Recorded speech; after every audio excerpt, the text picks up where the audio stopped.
And I would also say we just start. If someone comes later, they can ask again or whatsoever. But I would say before my boo screams at me again, we're gonna start with my normally first question. If you maybe shortly can say who you are, what you do, and yeah. Okay.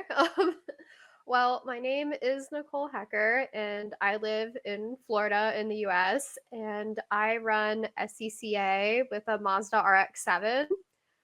I started racing with SCCA in 2014, so it's been about 10 years now. And I was about 17 then, so I'm 28 now.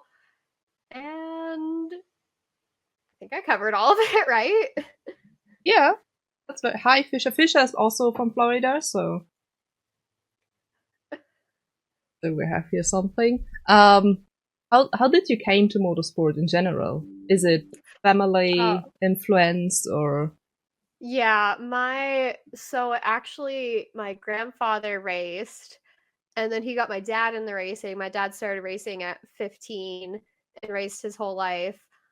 And then naturally watching him race as I grew up, I was like, hey, I want to race. So we started out in goat karts. So I was about 12 when I started in goat karts, 11 or 12. And then I think at age 17 is when we decided to switch from goat karts to cars because goat karts are actually very dangerous.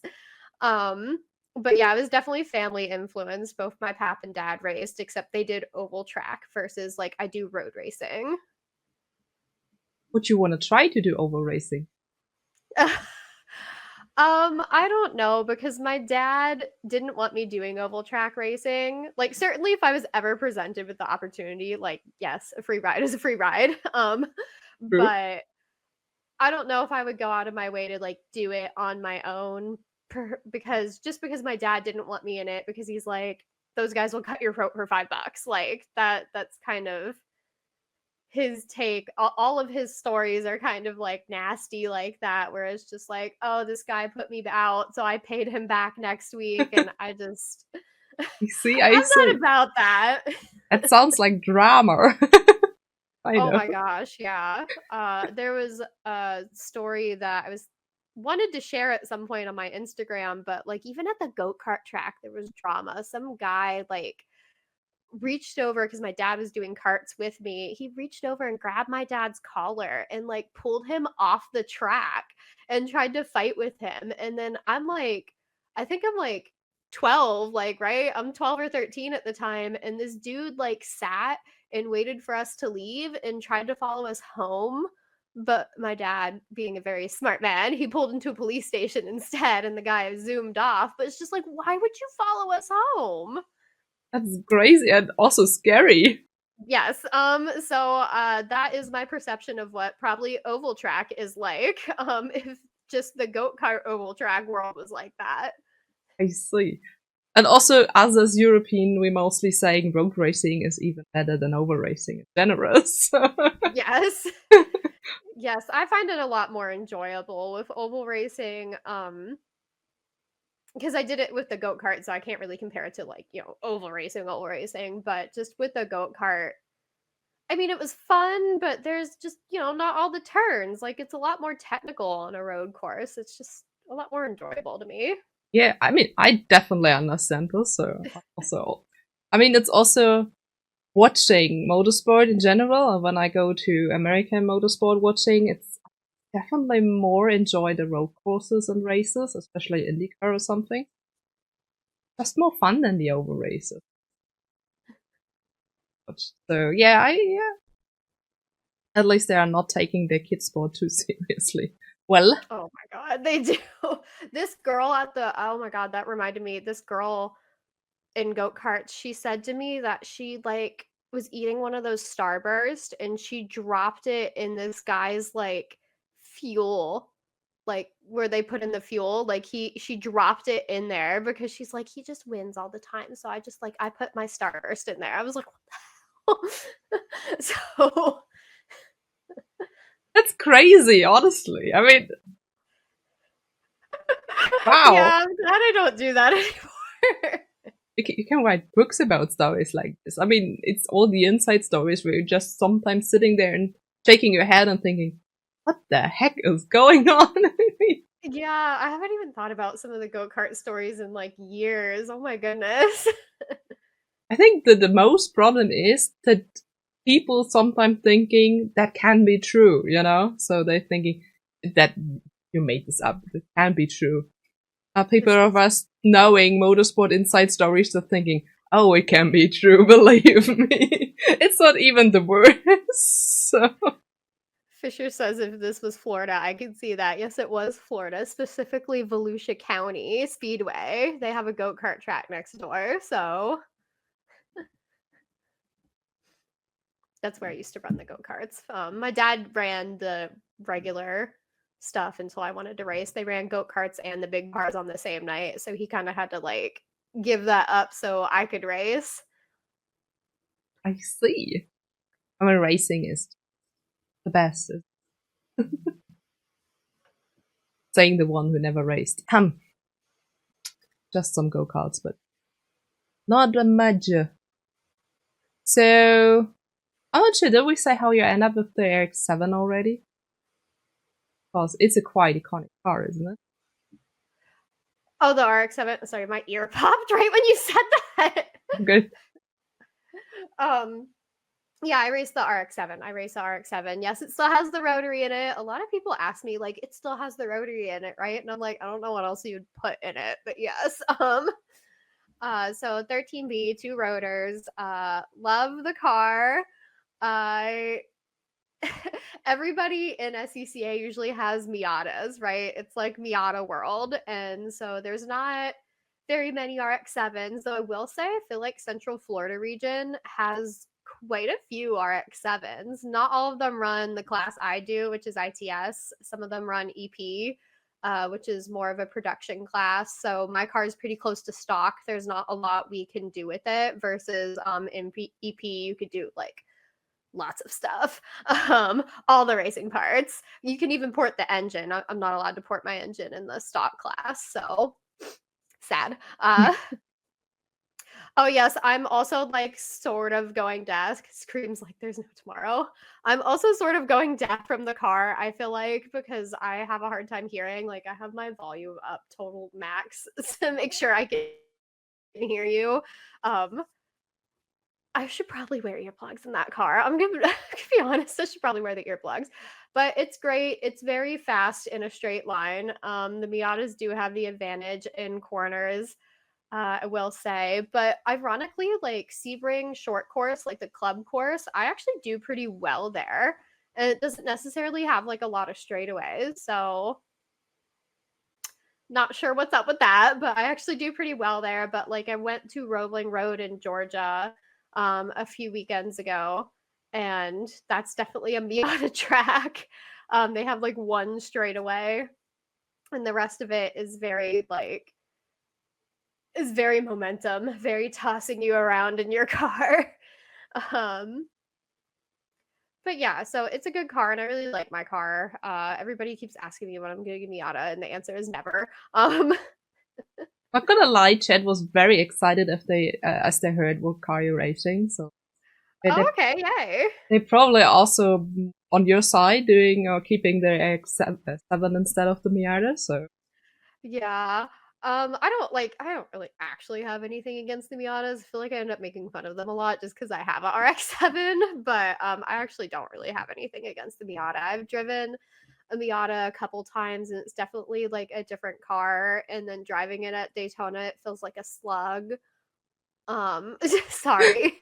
oh, don't be I just sorry. like you can't compare turning like 9,500 RPMs in the RX7, so like whatever the heck the Miata is doing on the super speedway. True, very true. Yeah. Which the car definitely will turn that. It was actually turning 10,000 RPMs, and we ended up switching tires to get it down 500 RPMs because we didn't. It was like it's sustained. Like it probably comes on. The shift light probably comes on at like NASCAR 3-4, and it's like all the way down the front straightaway going into like turn 1 of the road course. It's on there for it's on for a long time. Of course, I shipped at like 82, I believe. So probably takes a little bit of time to creep up to 995, but it's hard. It's hard on the car. For sure. I mean, the MX5 Cup is always fun, but yes, the MX5 Cup, I would definitely race that given the opportunity.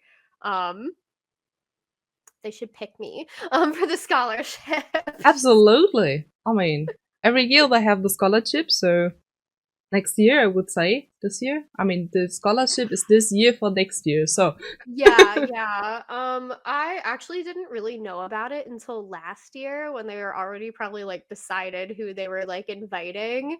Um, and I don't even know how you get invited. I think it's just like the people that you know. So I've been trying really hard to like network this year and get my name out there so I could be invited because I'm like, if you're looking for girls, I'm like right here. absolutely. I mean, we also had Sally already on this chat, so we probably can Yeah. also try to ask some people from there. So Yeah, it's even though it's like one of the lesser expensive pro racing series, it's still pretty expensive. So there's like definitely a lot of work behind the scenes that I've learned about in the last year or two to just them getting sponsors and maintaining those relationships and being able to afford to run. Like I think it was Sally. I chatted with her once and she said it was probably like around 200,000 to rent the Miata for the season, and I believe the top female scholarship for the shootout was only $100,000. So you're still like down half yeah, the money. so you kind of need to also get the best female prize trophy each race you do, so you get the Right. extra money for it. But I mean, we have this season 6 females, if I'm not mistaken. Yeah, 7, I'm not sure. the I'm confused about it because, well, not to drag up any like tea, but I guess Sally McNulty was running it, but I Oh yeah, think something happened between her and IMSA. yeah, Not sure. Nobody ever really said anything, so I yeah. don't want to say anything that I don't know. But she didn't come to Barber. She didn't end up going to Barber, but somebody else. I can't remember her name at the moment, but she Charlotte made a debut Trainer, instead. Charlotte Trainer. Yeah, I totally forgot. I feel so bad. No, don't be. I try to make sure I remember all the girls' names in the series, but her name is just escaping me right now. But she debuted instead, so they still had 6 females, but Sally McNulty was no longer there, and I don't know if that she's ever gonna come back, I don't unfortunately. think so in the Mazda Cup at least. So Right. yeah, there was a lot going on behind the scenes. Yeah, Yeah.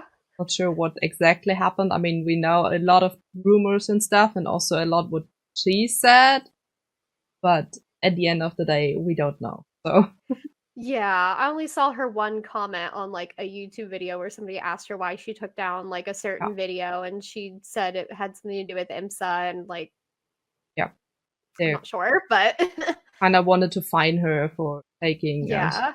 footage out and stuff. So it was a bit weird because everyone else also posted footage from the races and stuff. So it was a bit weird, but It is, and she's like the one. She has like a crazy amount of I followers, so think you that's think the they'd be problem after that though. exposure. But I think that's the problem though, maybe.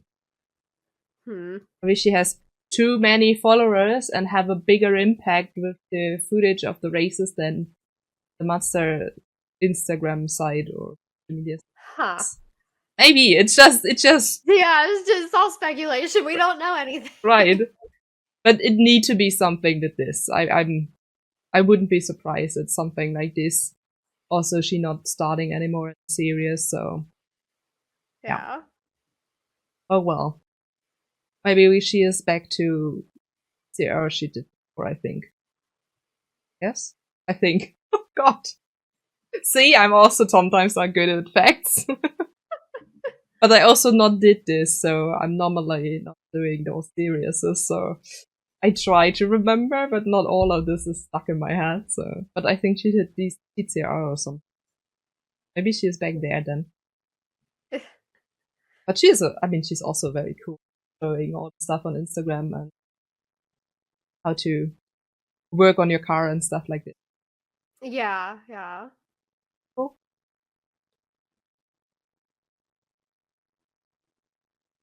So yes, I lost the line. So we just gotta go from now on. So chat, if you have any questions, you know the drill. Just put them in the chat. We try to pick them up and answer them. If we miss a question because we're just talking and yapping and just go with pro yapper, so sorry yes. for that. And just go with the flow. Just kind of repeat your question in chat so next time you know how it works. 4 p.m. shift. Yes, that is where we have my little shift light set. Series you race in is overall country or more local. Okay, SCCA. Oh boy, Sports Car Club of America is technically a nationwide organization. However, it's broken down into regions. So I specifically race in Central Florida region, which obviously we're super lucky and we have Daytona and Sebring. But there are like other regions, like Roebling Road technically falls within the Buccaneer region, which is like Georgia. I don't know how big in Georgia. Like I feel like it probably just encompasses most of Georgia. But I race in Central Florida region, and the local region has their own points and everything. So I do go after the points championships locally. There is something called SARC, which is the South Atlantic Road Racing Championship, and it consists of several regions along the southeast coast of the U.S. And they do one like championship amongst them. So your region will have designated SARC races in which you earn SARC points. And this year they're holding the SARC championship at Daytona. So also trying to earn that. That one's a little weirder though, because obviously since it's spread out amongst so many regions, you just carry your best, I believe it's 6 races. So I could travel and go and run like 8 races, but they're only going to carry my best 6 in to the championship. And then that's how that kind of goes down. SCCA also has a national series that they do that they call it the majors. And I've never done that because it's crazy expensive, but it's kind of like SARC, but on a national scale. They actually do not run my class ITS at the national level, so I would have to run EP if I were to ever do that, which my car is not EP competitive, so that'd be a bad time. But they usually change where they hold that race every year. So I think they try to go like West Coast, Middle, East Coast, bounce between the years of where they hold that finale. But it's kind of set up similarly to Stark, where like the regions have a majors race weekend and you race for your points. So there's a lot of different layers.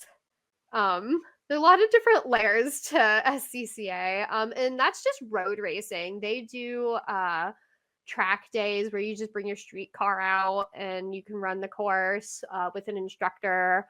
And then they do solo, with the cones. I've never done that. I'd probably hit all the cones. And I think they even do rally, and I have like 0 knowledge about their rally, so sorry I can't help you there. But oh yes, it is complicated. Kind of, yes. Try to be a good advocate for them, but I suppose if everybody here is over in Europe somewhere, it doesn't matter. I mean, sometimes we also have difficult serious layers and stuff in Europe, but I think coming from Europe and trying to understand all the SCCA stuff, it's sometimes you're just thinking where the heck I should start and how I should understand this. I mean, it's possible, of course, when you just dig deep into all of this, but first of all, you're just standing like in front of a wall and thinking, oh my god, what the hell what the hell is this? So, yeah, it's definitely a lot, especially because when you start thinking about it, like the MX5 Cup then, so the SCCA national race, the majors, if you run a Mazda and you win uh that class that you're in with a Mazda, you are automatically invited to apply to like the shootout, because they invite people to apply, and I'm not exactly sure what they submit at first, but then from there they pick like a dozen people to invite to that shootout weekend. So if you are in a Mazda and you win the majors championship, you are automatically invited to the shootout. So a lot of people do try to do that. And there are also other series in the US as well, like NASA's one. I don't really know too much about NASA because I've never run it, but I always laugh at it because they call it NASA, like the space, the space station.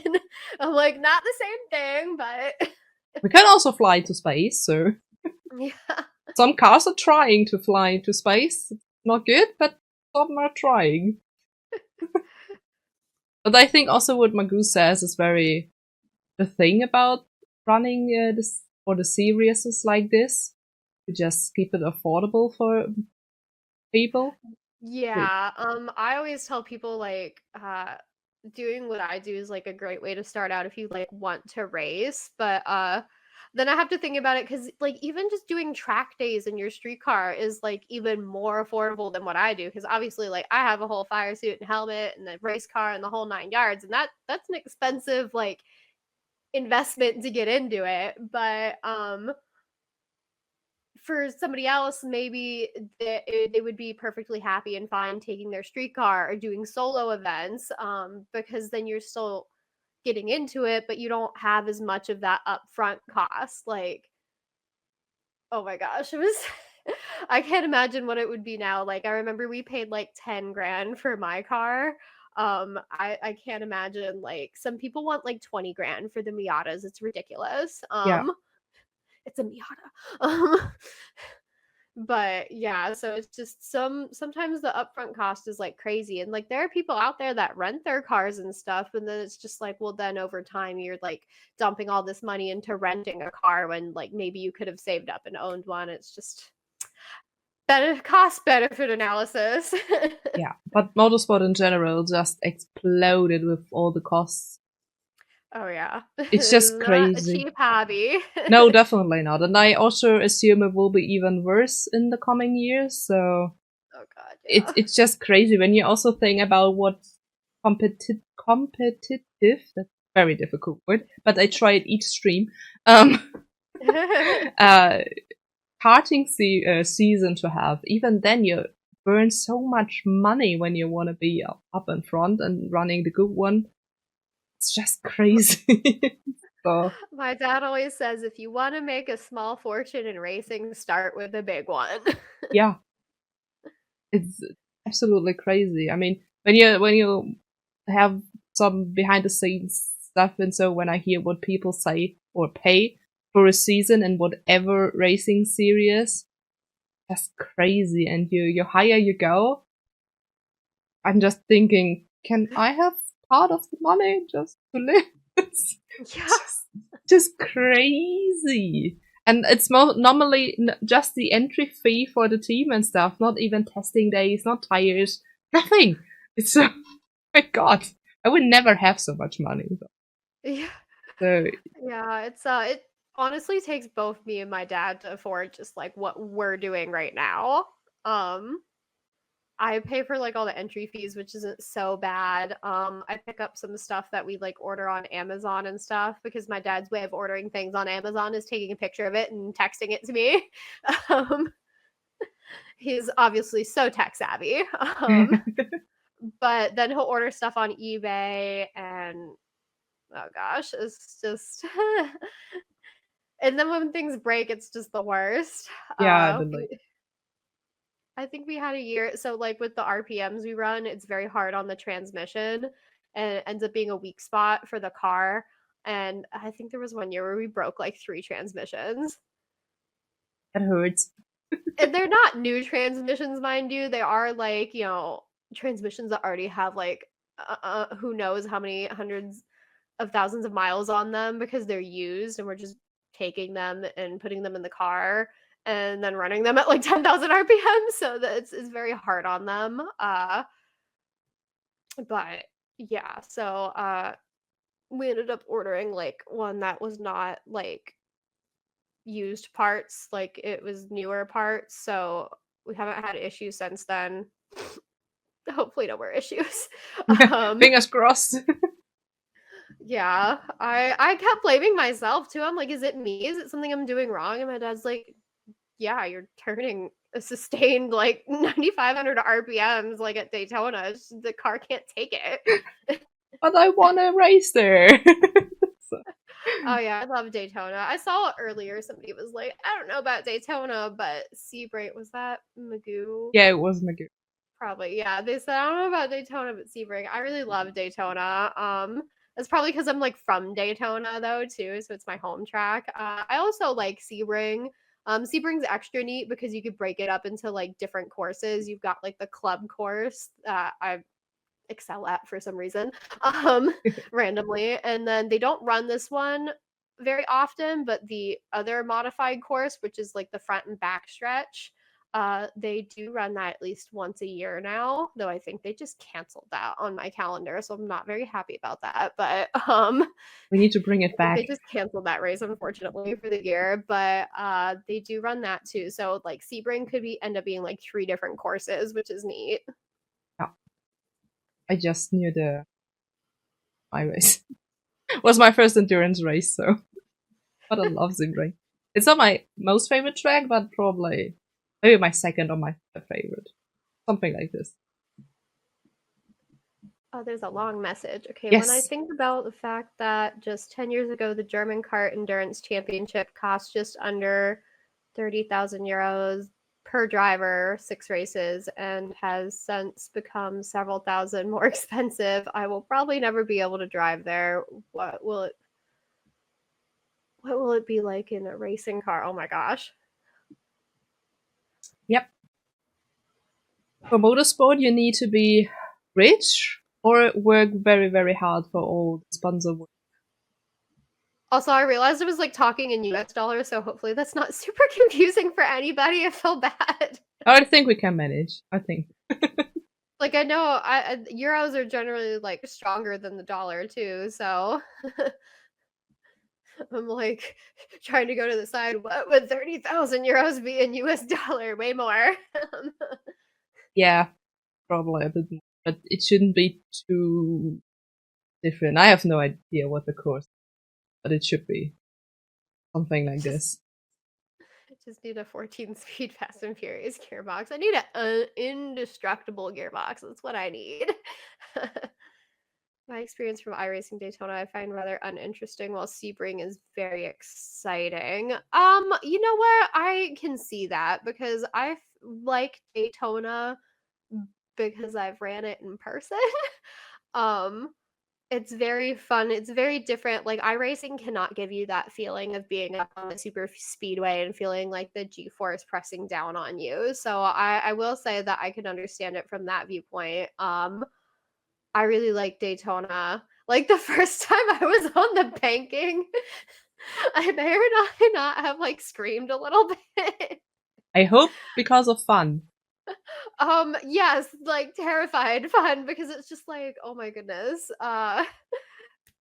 It's just like because it sorry, I'm like stumbling on my words. It's just, you're on this very like steep banking and you're going so fast and it's pressing down on you. It was just like now I'm used to it and I just don't even bat an eyelash. But the first time was like Exciting. hello. And then oh my gosh, the first race, because that was like for like qualifying or something, right? And then when we did the race, the pace car was going so slow. I literally thought the car was just gonna like flop off of the banking. Like I don't know how we stayed up there. I want to race. So someone did the work, by the Oh, way. thank you. Yeah, someone did translate it for me. So there's like a just about a $4,000 difference, just rounding up. Yeah. Pinellas County. How do you mitigate the summer heat and humidity while racing in Central Florida? Well, I do have a cool suit because your girl would pass out here probably without it. Um, We have a motorhome. I like to hide in the motorhome. We have now fixed the AC. Oh my god, that was the worst. We spent like the last year with a broken AC. Oh no. It was the worst. And my like grandmother, who is turning 93 next week, she comes with us to all the races. So I felt really bad for her. I'm like, she's like 92 and out in this heat. What is she doing? Um, so it is very hot. I use lots of sunscreen. Sunscreen is important. We don't want skin cancer. Yes. I used to not be good at using sunscreen, but now I am like, I don't want burned anymore. So I put it on all the time. Very good. Uh, Chat, listen to this. I know. It's like I sound like I'm momming everybody now, but seriously, like if you don't if the skin cancer doesn't scare you, like do you know what sun does to your skin? Do you want to look prematurely old? I don't think so. Um that's another good motivator for me to use sunscreen, honestly, because I just don't I don't want to turn into a raisin. Oh, definitely. But Also, yeah, so sun is sunscreen, crazy. plenty of water. I have a cool suit, which is nice. I don't know how my dad makes it through the weekend because he doesn't hide in the motorhome, and he does, to be honest, he does most of the work on the car, and I cannot do any of this without my dad. Big shout out to him. Love him so much. Um, but I don't know how he does it because he sits outside with the car and watch it. I feel like he thinks somebody's gonna come up and mess with it. He like watches it like a guard dog. um and so You he's never like know. outside constantly and he doesn't put any sunscreen on. Just like he at least sits in the shade, but It's so late. It's just all burnt. You're not. I don't know. yeah, so definitely drinking plenty of water, hiding in AC when I can, definitely cool suit. I do skip cool suit for qualifying because usually it'll be like in the morning still when it's not quite as hot yet, but sometimes I honestly end up even regretting that because it's so hot. Like, to give you an idea of how hot it gets in my car, because the interior is painted black, mind you, the cool suit has a strap that holds it down. And the strap is like a fabric. I kept complaining for a couple races in a row. I'm like, there's like a small bit of smoke in the cockpit, and I have no idea why. And then finally my dad's strapping in the cool suit and he like looks at the end of the strap and it's all burnt up. The floorboards were burning the strap. That's It crazy. was how hot it is in the car. Yeah, it's absolutely crazy. Yeah, so like I said, I would probably die without the cool suit. Also my helmet is super cool and it has like a radio and water plug-in in one. So we have a drink bottle that then a tube is in my helmet and I get to sip on water while I'm sitting on grid. So that is also very helpful. Oh, absolutely. Also, yeah, it's kind of, especially I think your summer is also hotter than ours. As at least at the moment, we don't know where this is going still, but I can't even imagine sitting in a race car in the heat. And also, I was it's going to tell you what the temperature is today out here, but it's all cloudy and rainy, so it's not that hot. Also, I have it in Fahrenheit like a heathen, and I couldn't tell you what it is in Celsius. Sorry. me neither. I would use Google to just see what it is. I know I see a lot of people online getting mad at like anybody who uses Fahrenheit, and I'm just like, I'm sorry, it's just how I was raised. But I mean, I'm not sure why people get angry or mad about it because it's just the thing you use. I mean, it's not that you decided for yourself to use it. I mean, it's I think it's just because America is always like weird and they have to use like something different from literally the entire rest of the world. I don't need to be mad at you for using it. So you know, so that's what I don't get. So just accept it, and then I mean, we are living in a world where you just can get your phone and Google it what it is in new Exactly. thingy. So 29. 25 Fahrenheit, 29 in Celsius. Clear water at the moment. You guys are a little warmer. I'm up in St. Augustine and it's 83, but it's also super cloudy. So It's getting dark. Not yeah, yet, it's but been raining all week. So we have sun. Let me take some. Also, Magoo has a question. Oh Favorite? yes, favorite track you've raced on and dream track to go to. Well, gosh, this is a hard question. I've raced on a very I could probably name all of them, like a handful of tracks. We don't go very far. So Daytona and Sebring, obviously. Then I mentioned Roebling Road earlier. PBIR, which I guess used to be called Moroso because that's all my dad calls it. Which they unfortunately shut down. I don't know if you guys know too much about PBIR, Palm Beach International Raceway. They sold it to who I suspect is probably Walmart or something. And then they couldn't get the zoning changed on the land, so now it's back up for sale and it's just abandoned. I love that little track. Come on, what are you doing?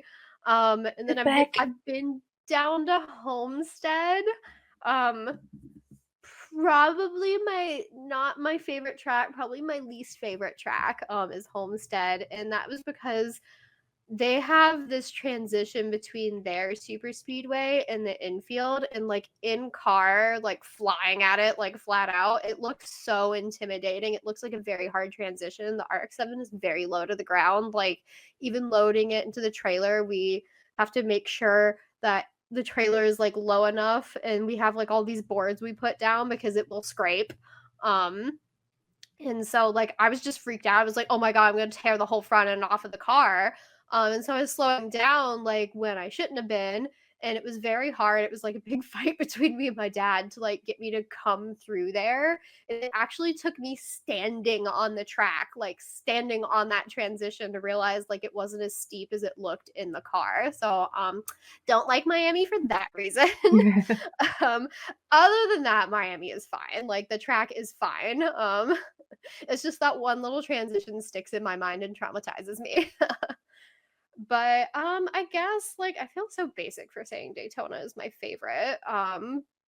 But I guess it's my favorite.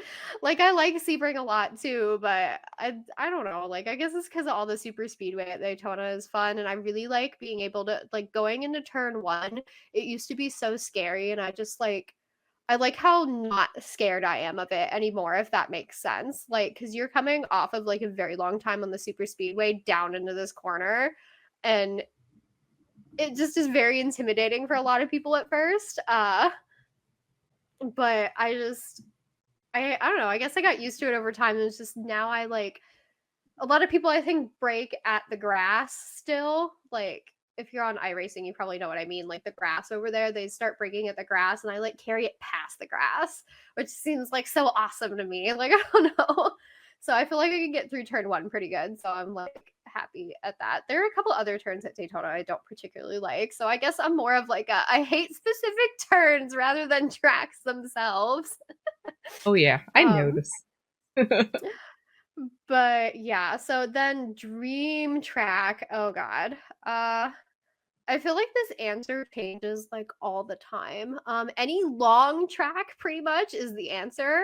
I love the idea of 4-mile long tracks, because Daytona and Sebring are about 4 miles long each, at full course for Sebring, obviously. So I really like those. I think Mid Ohio is a longer track. It's about 4 miles. So I was like, oh, that would be fun to go to. I feel I must have lived under a rock because admittedly, and I'm probably gonna butcher the name. I feel I can't say it right. It's over by you. Oh my gosh, I'm embarrassed to say it. Nürburgring? Yeah, that was kind of pretty good. It was kind of good. Okay, Yeah. I'm oh my god, I'm gonna butcher it. I'm gonna be made fun of. This chat is gonna come for me. No. I did not realize that it had so many turns. I thought it was a normal track, right? I didn't know. I mean, you have the Grand Prix track, and then you have the Nordschleife. The 100 turn. I was 100 turns. It's a pretty long lap when you have the whole track. Yeah, I was googling it. It was 8 or 9 minutes is the lap time. It was so now I really that seems like a bucket list item for me. Oh my god, how are you supposed to learn all that? Definitely, you definitely need to come to do not. And first of all, we just do some laps on iRacing together, learning the notch life. My gosh, yeah, no, that seemed, and I like obviously I know of the track before, but I just like never looked into it too much. I'm like, oh yeah, that's like one of the like world famous tracks. And then Samantha Tan went there the other weekend or something, and she mentioned it in her video, and I was just like, have I been living under a rock? Like I had no idea. Like holy crap. I think the most known is the Grand Prix track, so the shore wall, what most think of it, because F1 just used the short track and all the other racing series. But the Nordschleife, when you have really the whole track, it's so good. I hate the Grand Prix track, but I love the Nordschleife.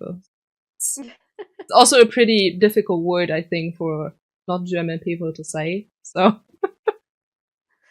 but yeah, I'm not even gonna attempt it. Probably have to have you say it slower. That's definitely okay. I mean, you see most of us just using Nords, so that's a bit easier. Nords, okay. Yeah. And high slow, by the way.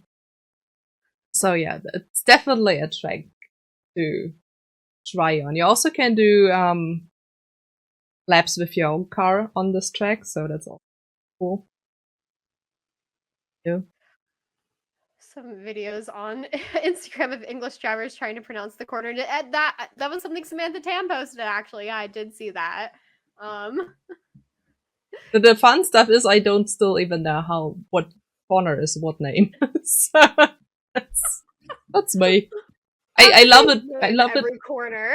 I love it when we are in practice and, for example, Mika just saying there's something in this corner, and I so when? I have no idea what corner it is. Ooh, this was a very oh wait, I skipped one. If you could live a day as any driver or any motorsport related person, who would you choose? I'm totally obsessed with Samantha Tan right now. I'm not gonna lie, so I'd probably choose her. She's great. And like she's like just about my age, and like I don't know, she is living the life, man. So that's why I'd probably choose her. I'm like obsessed with her right now. Yeah, and she also worked a lot for it, so I suppose I might also choose like Carlos, because Carlos is a handsome F1 driver. The handsomest F1 driver, in my opinion. Sorry. That's totally fine. We're not gonna fight about the guys here. I take pedo, so I'm out of this anyways. So. I only just started following F1 this year, to be honest with you. Like I have wanted to get into it, but I just like never did. And I was like, okay, I'm gonna sit down. I'm gonna like watch the F1 races this year. And one of the reasons I like Carlos, aside from the fact that he is hot, is because I like found him on TikTok. I discovered him on TikTok. They would post those in-car like radios of him singing Smooth Operator. Yes. I thought that was hilarious. So actually, before I ever saw his face, I liked him just because of that. And then I found out he was hot, so it was like a nice bonus. Oh, definitely. I mean, yeah, that's a reason. I like this. Nicole, which do you prefer, Disney, Universal, SeaWorld, or Busch? I went to SeaWorld once in 5th grade, so I don't really remember her, so I can't say her. I've only gone to Busch Gardens for Hollow Scream, so I can't say her either because I haven't really been. And radio check. It's Friday then. It's Saturday, Sunday. What? It's Friday then. Saturday, Sunday. What? Yeah, it's okay. And as much as I love Tangled and Disney in general, I am a roller coaster person. So Disney is not the place for roller coasters. You've got to go to Universal. I'm also a big Harry Potter fan though. So their Harry Potter area, obviously, like I'm all about. I did not visit Epic yet. Unfortunately, they're just opening that new park up this year.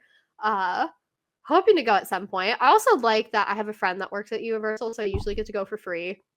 They have comp tickets. It's nice. So I'm gonna have to go with Universal. But if you ask me in general, there is a park in Pennsylvania called Kennywood, and they have all of the roller coasters. And that is my favorite all-time park. Like I grew up going there. My dad would take me up to Pennsylvania every summer because that's where he's from originally. And we would go to Kennywood. So So next none of those, community meeting. Kennywood.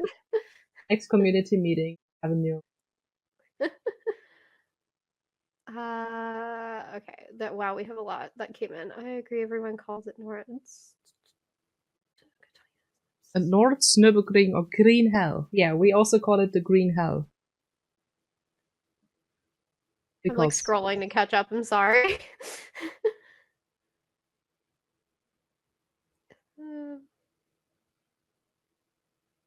Yeah, I think slow. Just me hearing the sound, and I don't think. Oh, good. You heard of Kennywood.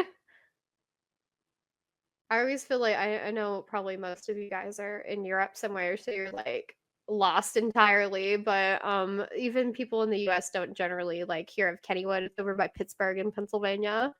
So I usually have to explain that to people. So I'm always very happy when somebody's actually heard of it. I'm also not so for roller coasters. So. I just wait with all the backpacks and stuff. So. Well, if you can handle the RX7, you can handle a roller coaster. I feel like, oh, your cat's here. I just now noticed. I guess she never left. Like she was here pre-going live. Chat. She was here pre-going live, and then she kind of like hid once we went live. I don't think she ever actually left. She was shortly gone, but not sure where. You're fine. Yes. Okay. No. Oh, in the RX7 I would be in control on the roller coaster. I'm not. I don't want Magoo to drive the roller coaster. I'm not going on there then. Oh my gosh. So you'll go on the roller coaster as long as Magoo is not in charge of the controls. Shit, what I ever said. Yeah, maybe I would. For one ride, and then I would say, never again, thank you. Or maybe I would like it then, so maybe you'll never get me away from it. Everything can happen. I also said I will never stream. I also said I will never do iRacing. We all see how good this aged. I love it. Now I have my own iRacing. I need to do iRacing more. I just don't ever hop on during the week. I need to. You're always welcome to join us. Yeah, to be fair, currently I'm like in this fitness challenge, so I'm supposed to get 12,000 steps a day, and I have like a desk job, so I'm always coming home and just like walking on my little treadmill pad for like 2 hours trying to get the steps in. Oh yes. So that is sucking up a lot of my evening times at the moment, but once the challenge ends. Can you at least watching something when you're working? Last night I was actually reading while I was walking, which also was an good. impressive feat for me. So I have like a huge pile of books I'm behind on. So I can send you later a picture of my unread book pile. Oh my gosh, yeah, we should totally swap pictures of unread book piles. Oh yes. Oh, so many. It's so many, and I got 2 new today. I think, yeah, I bought, like, I counted, and I think it was at 25, and then I realized, because I enjoy the Disney Twisted Tale series, I realized that there are some that were only released in, like, Australia or the UK, so I hunted them down and I ordered them. And so now I think I'm up to 30, like, because I think I was missing 5, so now I think I'm up to 30 in my pile that I need to read. I have more on this pile. That I can definitely tell. You're like, I've got you beat. This time, yes, unfortunately. Oh well. I'm innocent. You're the least innocent, Teddy. He as I started streaming, I asked my chat always what they want to see me playing, and Teddy was the first one who always said, iRacing, iRacing, iRacing, iRacing. Yeah, we know how it ended. I recently downloaded this other game that it seems much more confusing to me. I think it's called like a Assetto Corsa or something like Assetto that. Corsa, Yeah, it's another racing game, but somebody said, "Oh, you can get Roebling Road on there." Well, I bought it and I downloaded it, but I guess Roebling Road is something like you have to have that you add into the game or something. Like, I'm not tech savvy at all. I'm so sorry, but like I have no idea what's happening. So now I have to get together with that person and tell me, like, be like, "Hey, I downloaded the game like you said, but Roebling Road's not on here. Fix this." Also, there are 3 parts, right? So, Corsa Competizione and Evo. But yeah. What's your dream series to race in? I'm gonna go with IMSA because growing up in Daytona, the 24 hours of Daytona, favorite race to go to, and that would be like my dream race, like ultimate bucket list dream item would just be to race in the 24 hours of Daytona. Oh my goodness, like um and that is because, like, I am from Daytona. I grew up watching this race, so that's like pretty big on my bucket list. I know that there are other very prestigious endurance races around the world that would also be awesome to race in, but since Daytona is my home area, that one like tops for me. That one's the top of the list for me. Also, and IMSA is pretty cool. So dream car to race, honestly, to be fair, like, I'm not picky. I'll race anything. I'll race in any series. Like, I'll do anything as long as it's a free ride. Like, I'm not super picky. I just love racing. I will say, do have a preference of being in a car where the engine is in front of me. And that is because right when I started SCCA racing, about a year into it, a year into it, because it was 2016 and I like started driving 2014 with SCCA. So in 2016, somebody got into me and turned 16. I mean, it was the start of the race, and I probably should have protected the bottom rather than swinging out wide in 16, but I was kind of like just starting and I had qualified a lot better than we expected. But so like partially like my own fault, yes, but then this dude probably could have avoided tapping me and he didn't, and he tapped me in the rear and it caused me to spin. So I'm sitting backwards on the exit of 16 at Sebring, and they had the Spec Racer Fords with us, and this one guy, just like the car in front of him did kick up, like slam on their brakes, and a lot of brake smoke flew, and so he couldn't see necessarily, so he darted out from behind this guy and hit me head on, like full throttle head on. I was thankfully pretty okay. I mean, the car was totaled, but I had only fractured my kneecap versus like he was in a Spec Racer Ford and like the engine is like not in front of him, and he got very like messed up. I think his belts were also loose because they said something about like him breaking his pelvis or something. I know he broke his like leg or his ankle or something, and like yeah, he was pretty messed up, and I like feel very bad. I think he's like took like a year to recover because he was like an older gentleman. I'm just glad he was okay, right? Like or okay. But ever since then I'm like, wow, I think I like having an engine in front of me. Yeah. To protect me from that. So definitely have a preference of that. Like, not that I would like, obviously if like I got a chance to run F1 Academy, or like if anybody ever got a chance to run F1, obviously they'd take it. Like, but other than crazy chances like that happening, I'd rather have an engine in front of me. Yeah, I can understand.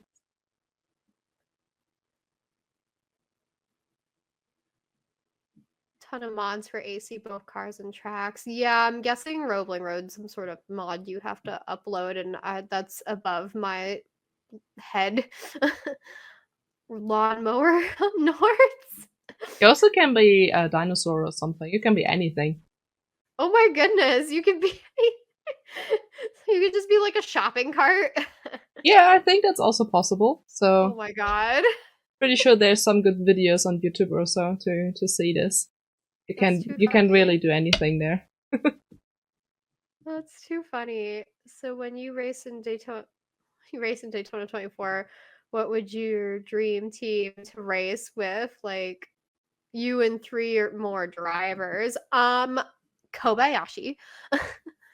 He's like always so good there. Like like he's my favorite driver there. Like I don't really it's so terrible. I'm a bad fan, but I like don't necessarily follow the rest of his racing season. But when he's at Daytona for the 24 hours, I always cheer for him. Go. Like he always does so good, like consistently. There's another guy whose name totally just left my brain right now, but there's another guy on another team that also like consistently does very well. It's one of the competing cars usually to Kobayashi. Why did his name have to leave my brain? I don't know. But he would be really good too. Honestly, again, not really picky, just want to be in the race, like just want to be in the race. But Kobayashi would be really cool. I don't know if I want to be on any team in particular. Samantha?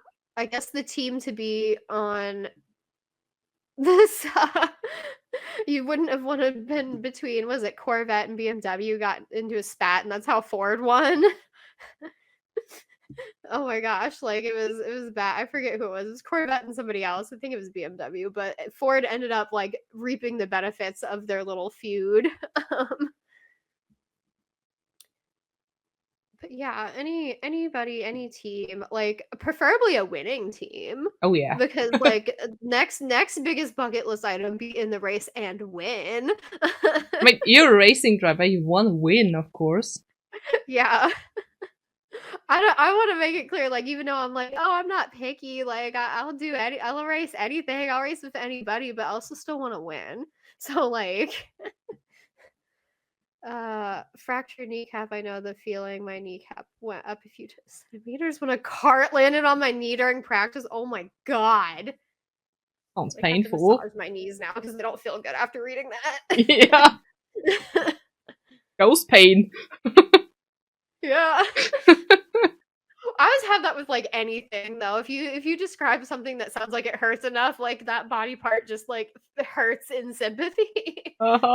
So Chad, don't do it, please.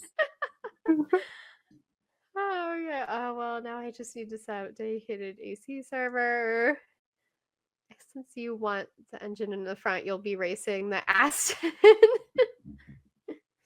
You would make you very happy racing. I'm not sure you noticed, but he kind of loves the Aston. I couldn't tell by all the emojis after. Yeah, right? Oh, lovely. You need somebody to race in the dark with lights off. You'd want Avengers hitter in the car. It's me. I'm gonna be the night driver. What are you talking about? So SCCA has sometimes done into the dark enduros. We did one at Sebring and we did one at Daytona.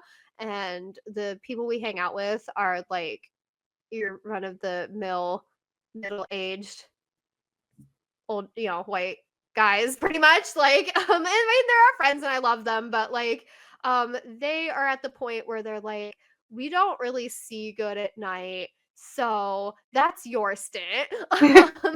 And Daytona is super well lit. Like, the only thing that is very like kind of weird to look at is the giant glowing arrow in the bus stop. It's very distracting.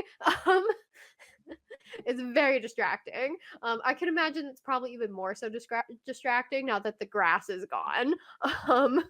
Because they haven't updated that in iRacing, but the grass is no longer like in the bus stop. And I wish iRacing would update it because it's a little jarring to look at, like when you're actually at Daytona versus like on iRacing, like it's still there. So That will take but a so while. yeah, Daytona very well lit. So Sebring though, Sebring is not well lit. At least the back half of the track, right? Like where that club course is back there. Very dark, very bad if you have a shift light. Because what would happen is, oh gosh, is that 7? What, like 8, 11, 12-ish? It's I'm not good at remembering some of the track, like some of the corner numbers, but it's definitely like after 7. No, more like 13, I guess.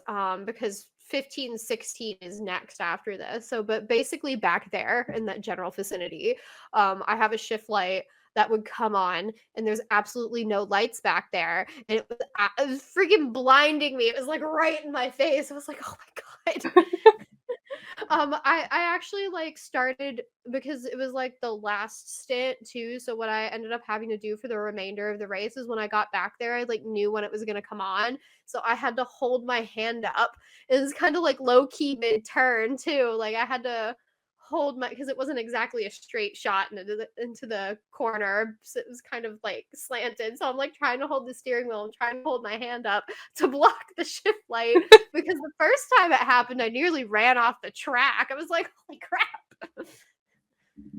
That's mean. So, yes, I like night racing as long as I am definitely gonna have to remember to put some sort of like shield on the shift light, so it does not blind me. Yeah.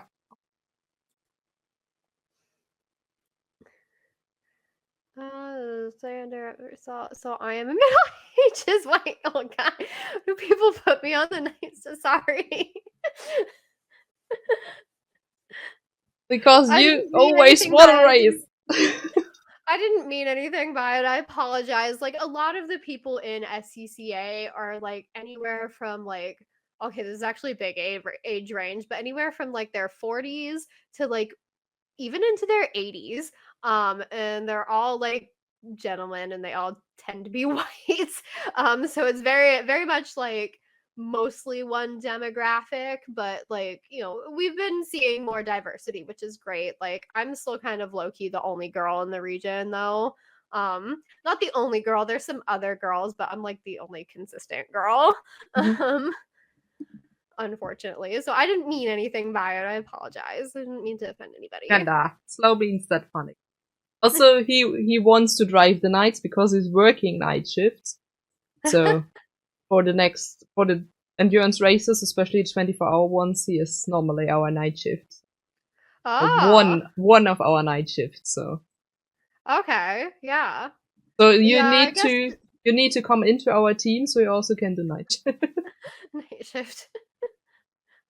Well, if we're running on German time, it's probably going to be like a day shift for me anyway. Yeah, that's what's make it good because Fisher is also in the team and he's also doing the night shift, but the day shift for him. So it's pretty nice. Oh my gosh, you warned me about this. Is it too early for food questions? No, it isn't. It isn't. I'm surprised we made it that far without food questions, to be honest. I expected them way earlier. Also, look at this cat. She's such a baby.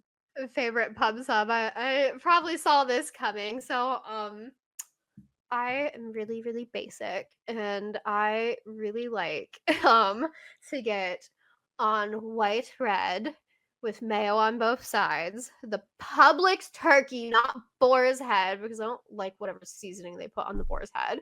Publix turkey with provolone cheese and just a sprinkle of lettuce. It's so boring, but that's what I like. That's my favorite sub to get at pub subs. Not gonna lie, I'm hungry. I want food! This is far too interesting to listen, so we forgot about food. Yeah. Oh, yay! But that's all about it, right? I mean, we have the one question we definitely asked. But the rest, just talk about what we want to talk about. Well, that was a sentence, but I. I'm glad it was interesting. I was worried that was going to be too boring. Oh, no, it isn't. It isn't. So, Jed, do you want to request the question of the questions now? So when we're already starting food? That is a, well, I think almost like your astrological sign here. Oh. Your astrological sign.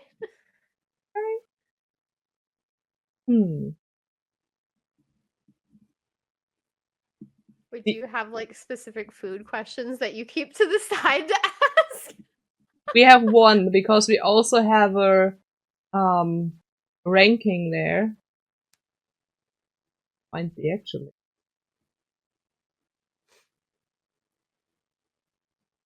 Oh, there it is. Okay. I kind of want to go get a pub sub now. It's just I went to Publix yesterday and they had my favorite flowers like on sale for Mother's Day. And I walked out with 2 pots of them. Because I have no self-control when it comes to stargazer lilies. So I don't want to go back in and potentially walk out with even more stargazer lilies.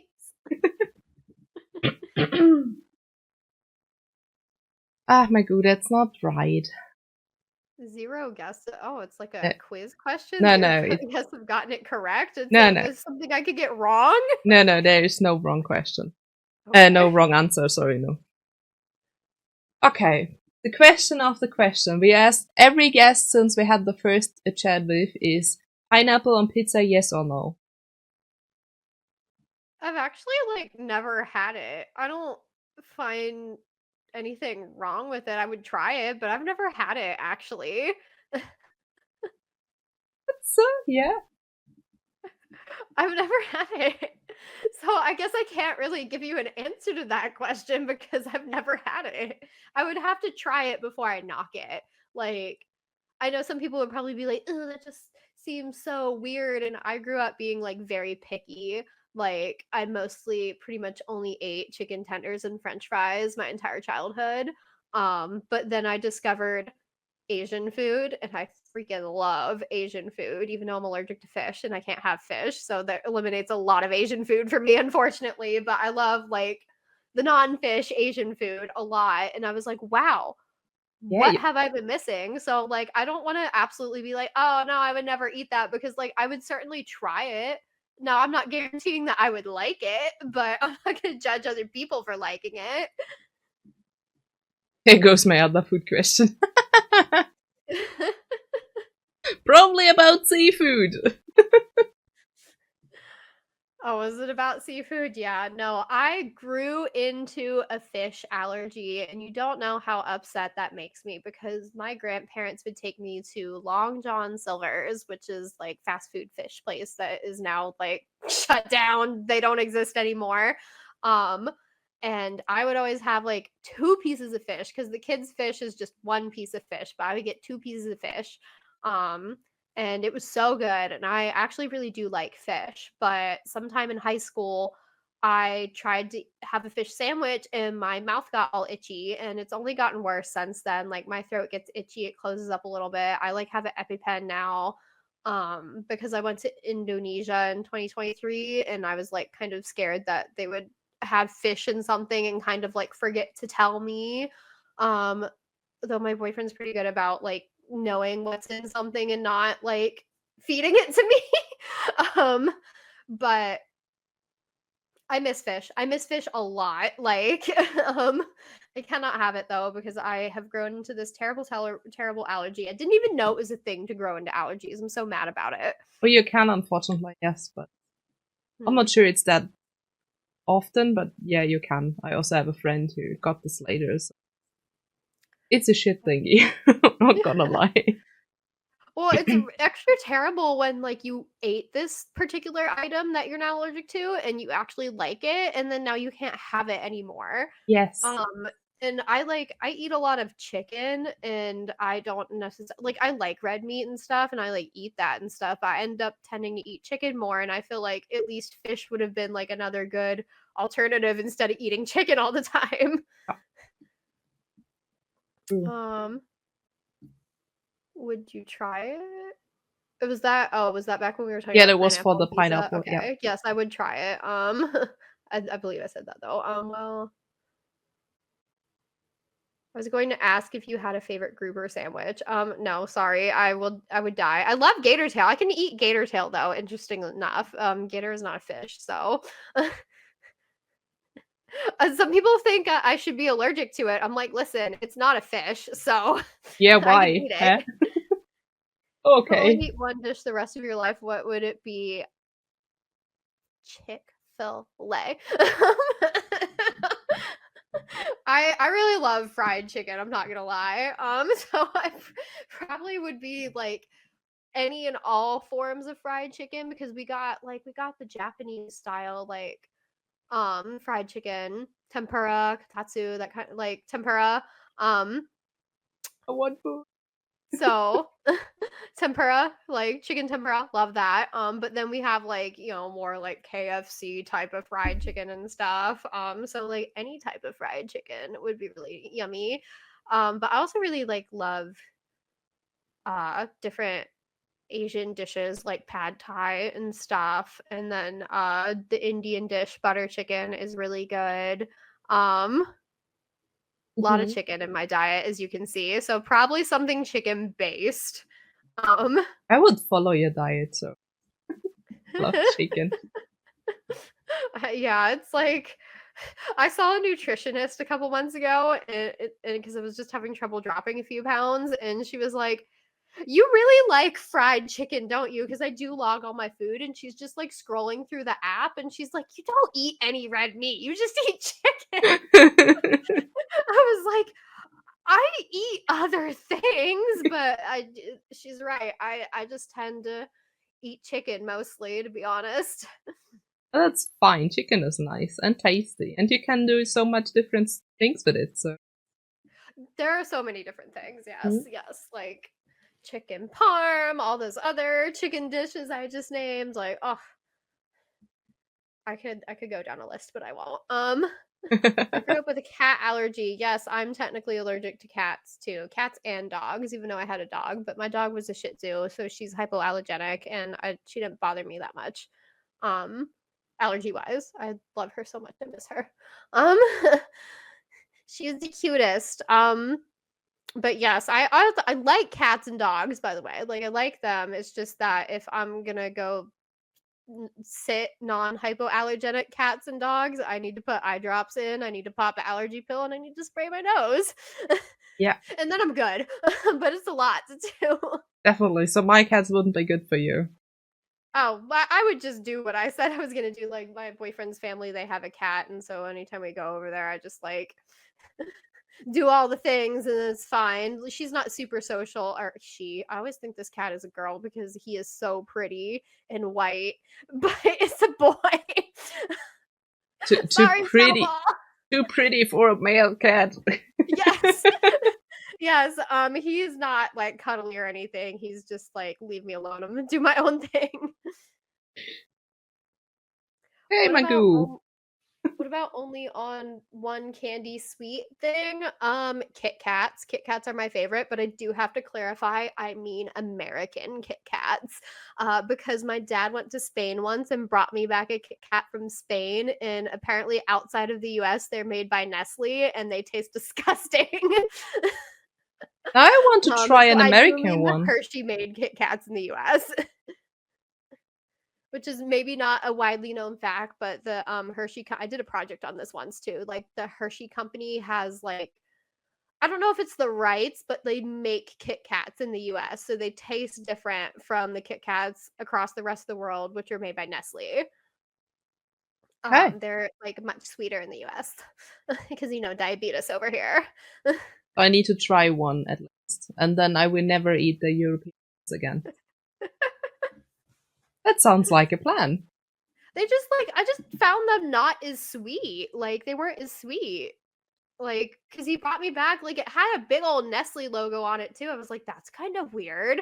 And so I ate it and I was like, oh, this doesn't taste like a Kit Kat at all. So weird. Yeah. Yeah, I guess if you want to be fair, technically, like the Kit Kats here aren't actually Kit Kats at all because Kit Kat is owned by Nestle, but It's a Kit Kat. Point. Period. Now I want to try one, so. yeah, they want to too. I need American ones now. Maybe I need to send a care package over. Yeah. And you get your, I forgot, red chili. Was it red chili? Yeah, you send me red chili powder if you can Powder, find yeah. it because I feel gaslit over here, like not finding it. Like, because I had a bottle of it and I made butter chicken. I was like, oh my God, this recipe is the one. This is the best. And then I ran out of it and I went to the store and it's nowhere. I'm looking on Google, I'm looking on Amazon, like nothing. Amazon did have one thing, but when they sent it, they sent red chili pepper and not powder. And like when I Googled that, they're like, no, chili, like red chili powder is a mix of spices. Red chili pepper would just be like the powder from the red chili Yeah. pepper. Like, so red chili powder is like what I feel so gaslit on. It doesn't exist. My one friend, she is uh she like I forget exactly what. I'm not good at memorizing the mix of what people are, but she like that's part of her culture would be like one dish is butter chicken and she's like try Kashmiri powder and that shit is hot, guys. This stuff is so hot. I tried to make it again last night. I put in like a fourth of a teaspoon. That butter chicken turned out so freaking spicy and I'm like, are you kidding me? I put like this much. I'm just a white girl. I can't handle spice. Yeah, I feel this. It was way better as I was younger, but the older I get, the less spice I can eat. So Yeah. So I can't handle spice. So now I'm stuck with this whole batch of butter chicken that I made that don't taste right to me because it's spicy. Um, I'm so sad. I'm so sad about it because I just wanted some butter chicken. yeah, But we yeah, get so you the some of the Kashmiri powder. powder is not, ain't it? Too spicy. Unless you like spicy, then buy that powder for yourself. We get you the right powder somehow. I might still want cats if I wasn't allergic. Watch out, they're trying to steal your cat. But not the one you saw, the other one. Magoo is about to steal the other one. Oh, okay.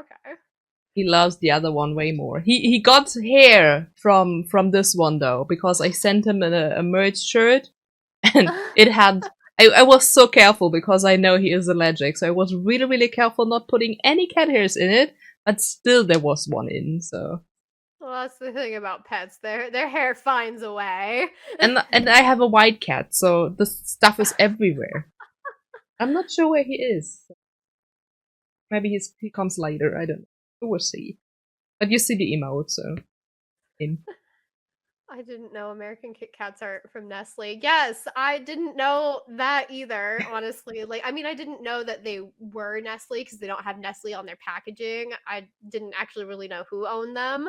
But when my dad brought that Kit Kat back from Spain, I realized, and then I ended up doing a whole project on it because apparently not a lot of people knew that. So I'm so glad I could teach everybody something new today. Oh, definitely. And now we all want those Kit Kats. That's the biggest issue now. We all want them. Gotta get the Hershey Kit Kats over there. Yeah. To one of us, and then we share in the other parts of Europe from everyone who's here.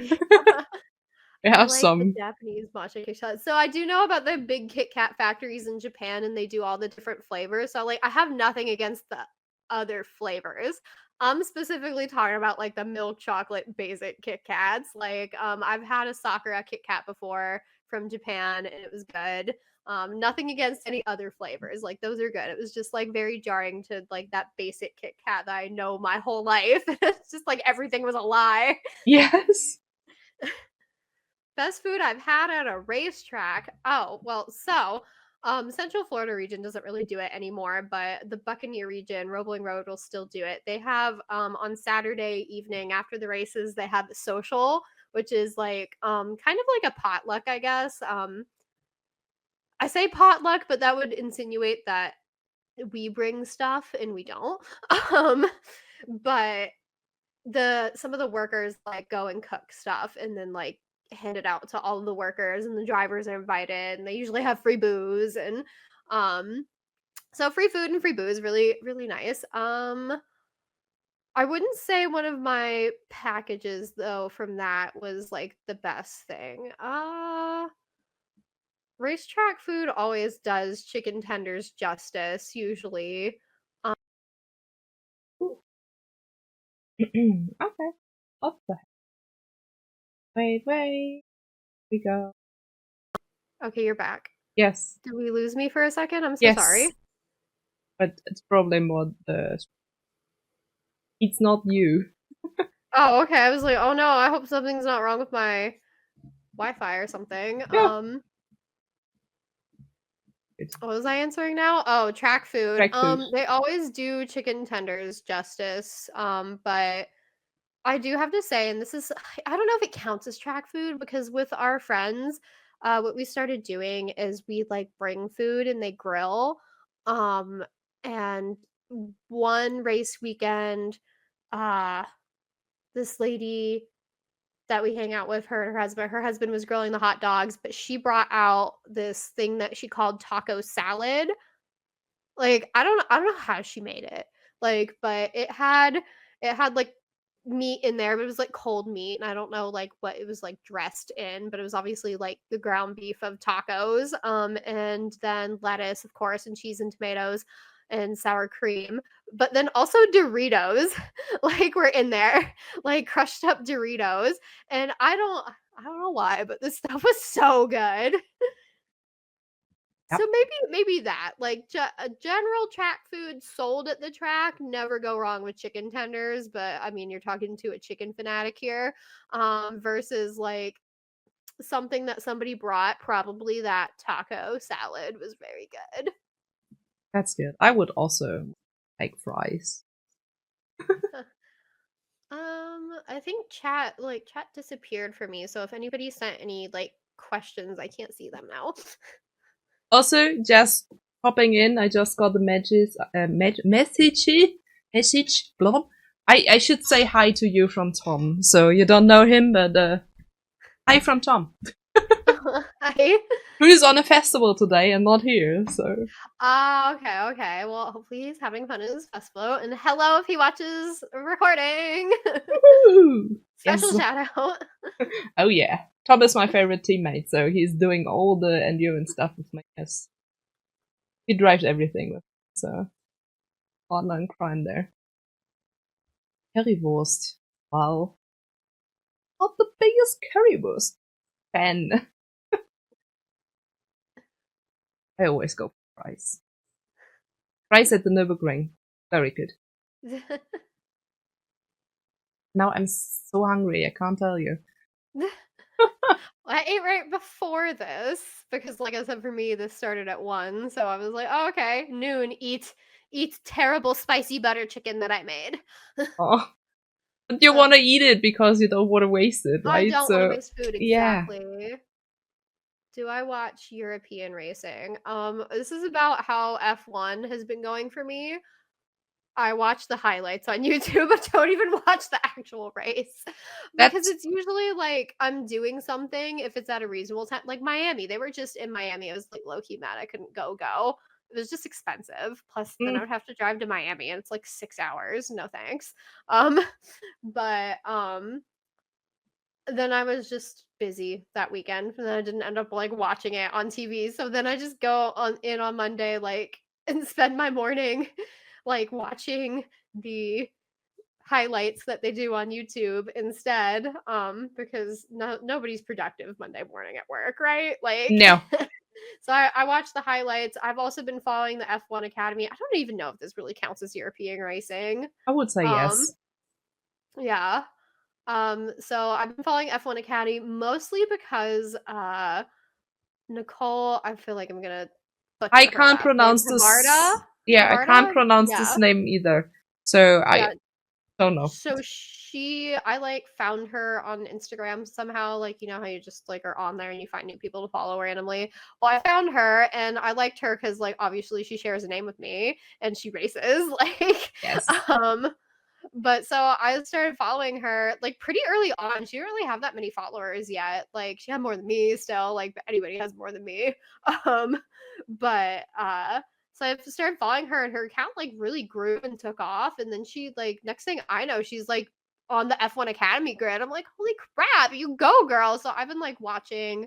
I will say I don't think she's like. I mean, it's her first year though. Like, she hasn't had any like crazy amazing finishes. Like she's doing fine. Like she's doing fine. It's her first year. Yeah. Um Also racing in F1 Academy and oh please yeah, don't she's get doing USF juniors. I every time I bring all the USF series mixed up. It's too many. Yeah, I don't remember her other series name, but she's doing 2 different series like you said. Yeah, she's racing both of them. It's like crazy. I'm like, "Oh my god. Yeah. Another dream. Another dream," because that's awesome. Yeah. But I mean, also kind of hard with all the jet lag stuff because F1 is driving like, everywhere, and then coming. Like Pippa, she's like always on the go. Like Pippa. Pippa is is crazy as hell. I'm not gonna lie. She's there now. She's in Germany. Yeah, she's at the Nürburgring. I'm not there. Yeah, I'm there in July, but she isn't there. So, but yeah, also crazy. Just hopping. Yeah. I don't know how many planes in a year, just racing everywhere. That's crazy. But also very cool. I couldn't imagine. Traveling is a big thing on my bucket list. Like, actually had never been out of the country until like 2023 when I went to Indonesia. It was my first time out of the country. Not somewhere I ever thought I would go, admittedly, but it was really interesting and fun. And then our flights back were very long layovers, so I got to like visit Singapore a little bit and visit Dubai a little bit, just for a few hours. But like, but still, it was really neat. Yeah, yeah. We're gonna do a Europe tour for you, so yeah. Just watching on the stream, you can go to Germany and Sweden and the Netherlands and Belgium, and I probably saw also Finnish guy. So there's actually we're supposed to go to London in September. I'm actually so it's my boyfriend's friends are getting married and they live in London, and so we're going for the wedding, except I'm not staying for the wedding. It turns out that it's the same weekend as the Daytona race for the SARC championship I mentioned earlier. And I was like, I'm not missing that race. And he's like, okay, so we'll fly out the week before and do some sightseeing. And I guess you'll fly back before the race starts. Yeah, racing is more important. Hello. Yes, you have our back. So yes, I'm like, my race is more important than your friend's wedding. Sorry. I mean, it's also his friends and not your friends, so yeah, like in June 7th, I am the maid of honor in one of my best friend's wedding, but it's also the same weekend as Sebring Short Course. Of course it is. So, it's not on the schedule, so this is like super secret exclusive information that I'm sharing publicly, obviously. Is not on the schedule, but I'm like running after her wedding, like after the reception, everything. It's on Saturday morning. I don't think I'm gonna make any of the Saturday qualifying or anything, but I am definitely going to show up Sunday for racing. I mean, they also can get married at the track, right? So that would be nice. She won't do that. She's not into racing or anything. But I would do this. Yeah, there actually was a couple a few years ago. Oh my gosh, it's probably been more than that now. But they got married at Sebring. They did a little ceremony after the races Saturday, right on the track. My grandparents actually got married at the racetrack too. Cool. Yeah, they got married at Blanket Hill Speedway in Pennsylvania, and it was right on the racetrack. I have a bunch of photos and stuff. I think their anniversary is in September, so I usually like share them on September on their anniversary, like consistently. So, because Instagram's weird and it doesn't necessarily show your posts to all your followers. So I'm like, okay, I'm just gonna reuse content. Like, don't mind me if you saw it, whatever. I'll like it each time I see stuff.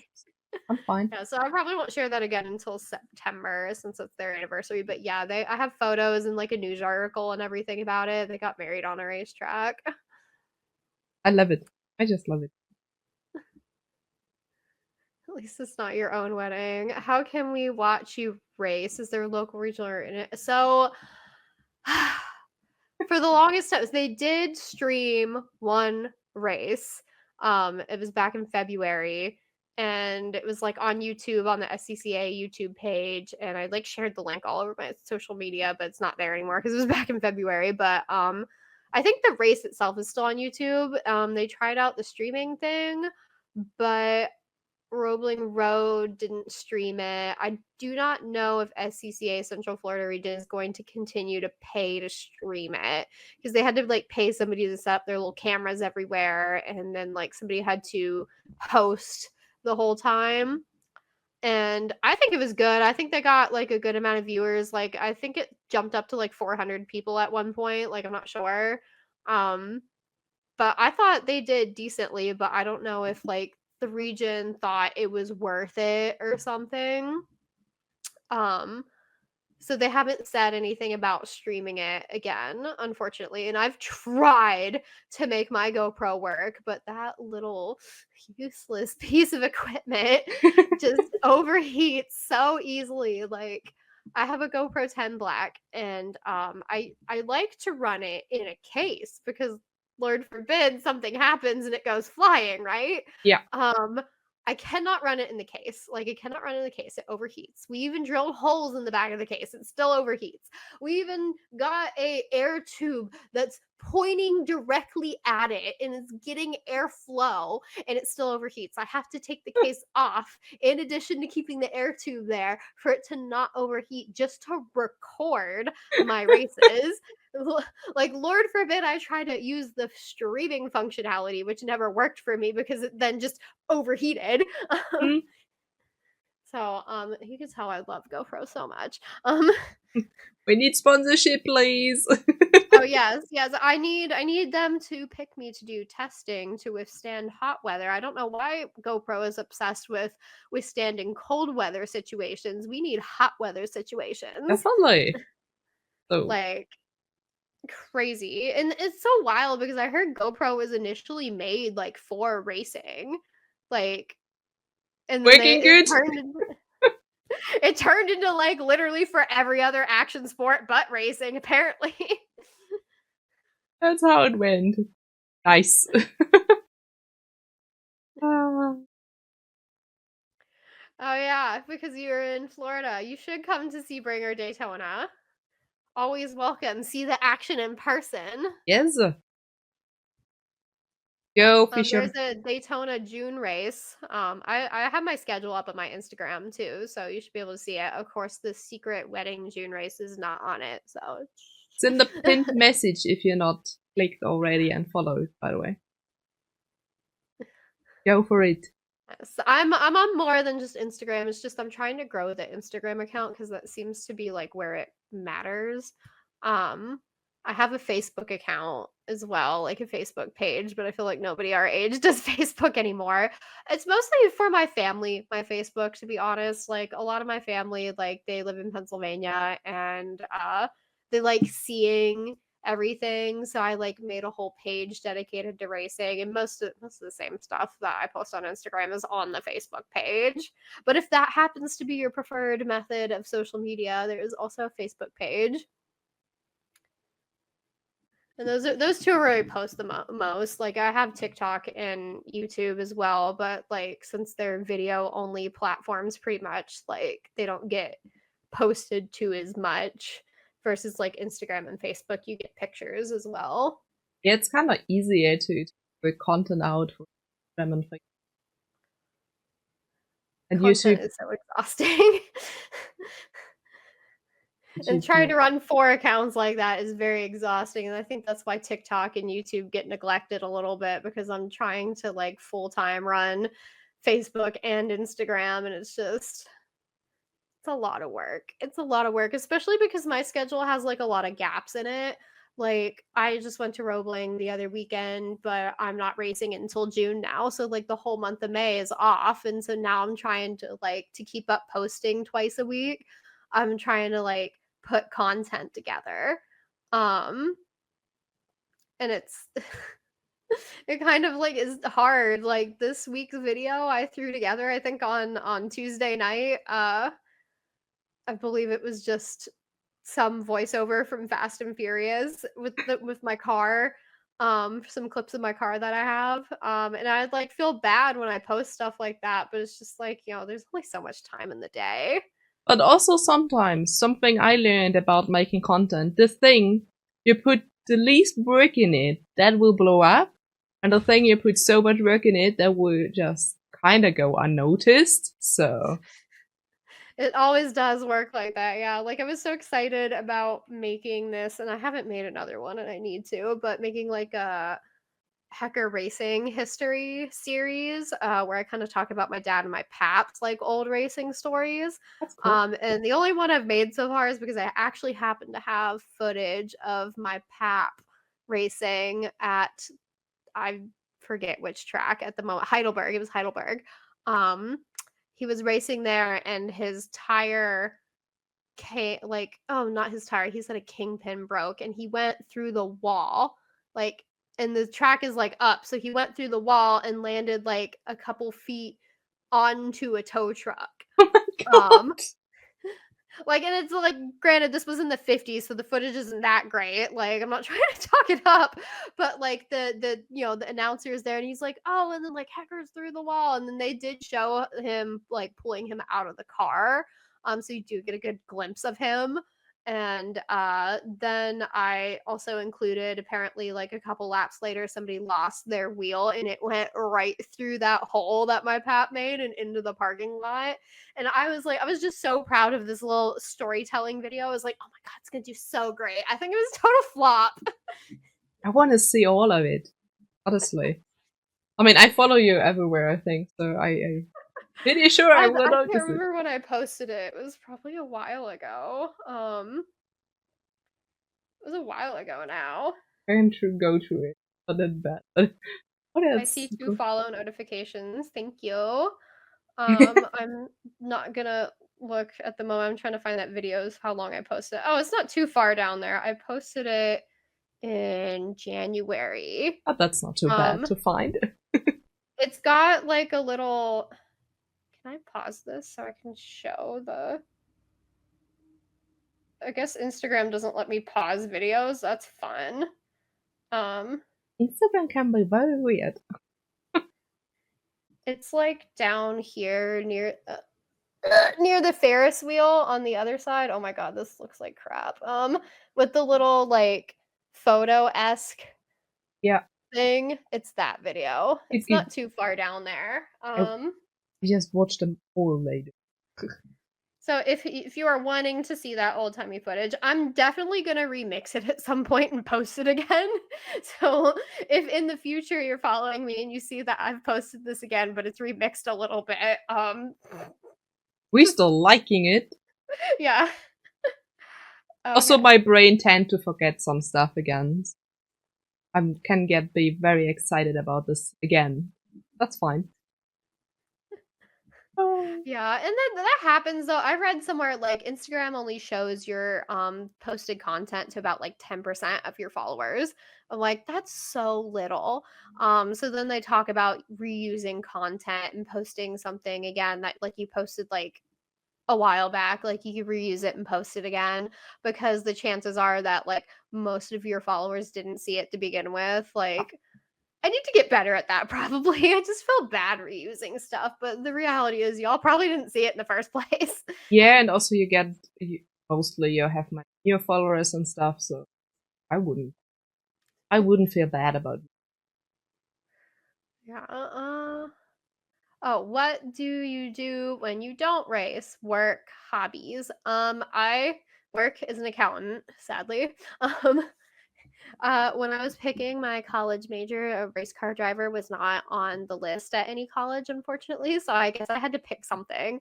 And I did pick accountant because I thought that meant I would make a lot of money. Spoiler alert, it doesn't. like at the time, I think what happened is that it did make a lot of money, and then they're like, oh, people in marketing are a lot more valuable. And so then the roles kind of reversed. Now the accountants don't make as much and marketers make a lot. So now I really wish I went to school for marketing, but oh well. So I do accounting. I also chose accounting because I'm pretty good at math. Not mental math, mind you. Like I have calculators in Excel, but I help was us. always a pretty good math student. So it was always my strongest subject. So I was like, oh, accounting, and then spoiler alert, accounting isn't even math. Not really, no. Not really. It's more like organization. Because you have all these accounts and you're just like putting money in the correct accounts, and then they have like laws and stuff, which kind of reminds me of more of being a lawyer. So like laws and rules about stuff, and I'm just like, this isn't math. So I feel cheated in so many ways. Wrong career path. Whoops. Too late now. Been Yeah. out of college for like 5 years or so. I think I graduated in 2019, so it's probably more than 5 years. Not gonna do this again. Nope. But so hobbies, feel like we talked about some of them. Like I read, I'm currently reading Percy Jackson, not like the main series. I mean like he came out recently with Percy Jackson the senior year, which he has to do 3 he has to get 3 recommendation letters from gods to get into colleges. So this is going to be a trilogy. And I'm on the second one, which is Halloween themed. I don't want to spoil too much about it in case anybody actually wants to read these books, which I doubt, but that's what I'm currently reading. And I have like a whole bunch of other books, as we discussed earlier, that are piled up. After this chat, I actually have to go outside at some point today and plant these wisteria cuttings that I got recently. Like somebody at work brought me cuttings from a wisteria, which I thought was a tree, but apparently it's a vine plant that you can train to act like a tree. It's so weird, guys. It's so weird. Okay. Outside ? I know, weird. Yes, I have to go outside because I have plants. My favorite flower is a oriental lily, specifically a stargazer lily, like the pink ones. They're so pretty. They're so fragrant. I can't grow them to save my life though. Like I'm fine with them. Like I'll plant the bulb, it sprouts, it blossoms, and then it dies back. And then the bulb is supposed to like, I don't know how it does it, but it's supposed to produce more bulbs underground while it's in that dormant stage. And I can't get it to do that for whatever reason. I'm a lot better with orchids. Orchids are easy. I have a lot of orchids. I bring every plant to die. I have 2 still. So I guess gardening is kind of on the list. And what else do I do? Oh, we talked about anime. Like I really like anime, and I also like K-dramas. I know you don't watch K-dramas as much, but I also really love K-dramas and anime and video games. I just finished. This one seems older. I don't know when it came out, but I saw it on a recommendation list. It was like, if you like these animes, which was like a list of a bunch of animes that I watched, and it's like, you should watch. And then it listed one. It was called Raven of the Inner Palace. It was cute and I liked it. Seems rather obscure. Oh yay, another K-dramas fan. Yes. I just generalize it as K-dramas, but I do watch the Chinese dramas too. Like, for example, the one I'm currently watching is The Story of Pearl Girl, which is like Chinese and not Korean. So I don't want to misclassify it as a K-drama when it's not. My boyfriend and I just watched season 2 of Weak Hero. Very good. Well, not honestly, season 2 wasn't as good as season 1. I'm gonna be honest. But yeah, so I do the anime and the K-dramas. I like that. I think it wasn't last Halloween, it was a couple Halloweens ago. I did a cosplay of gender bent cosplay of Zoro from One Piece. So Ooh, yes, cool. big fan. Other things. I do other things. I have a vinyl cutter. I like doing little vinyl cut crafts, like in heat press. I have a heat press too to like make shirts and whatever. I don't get a lot of time to do that, so I don't know if I should really be listing it as a hobby, but it's something that I know how to do and I enjoy doing. I do have to do something at some point for my friend's wedding. She was like, "Can you cut out our names and the date for us on like this size and in some sort of cursive font?" And then I like gave her a few samples. I'm like, "Well, what cursive font do you want?" And then she didn't answer me.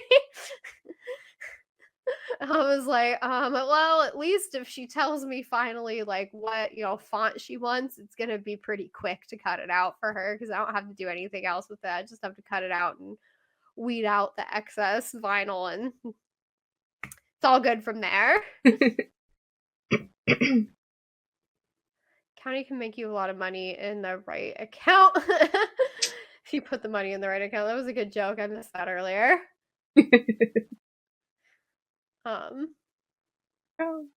Can share.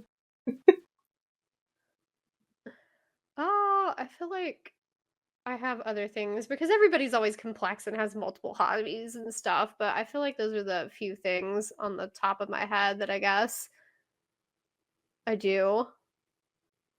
I don't really want to count exercising as a hobby because I don't like it. More something I do out of necessity than enjoyment. Yeah.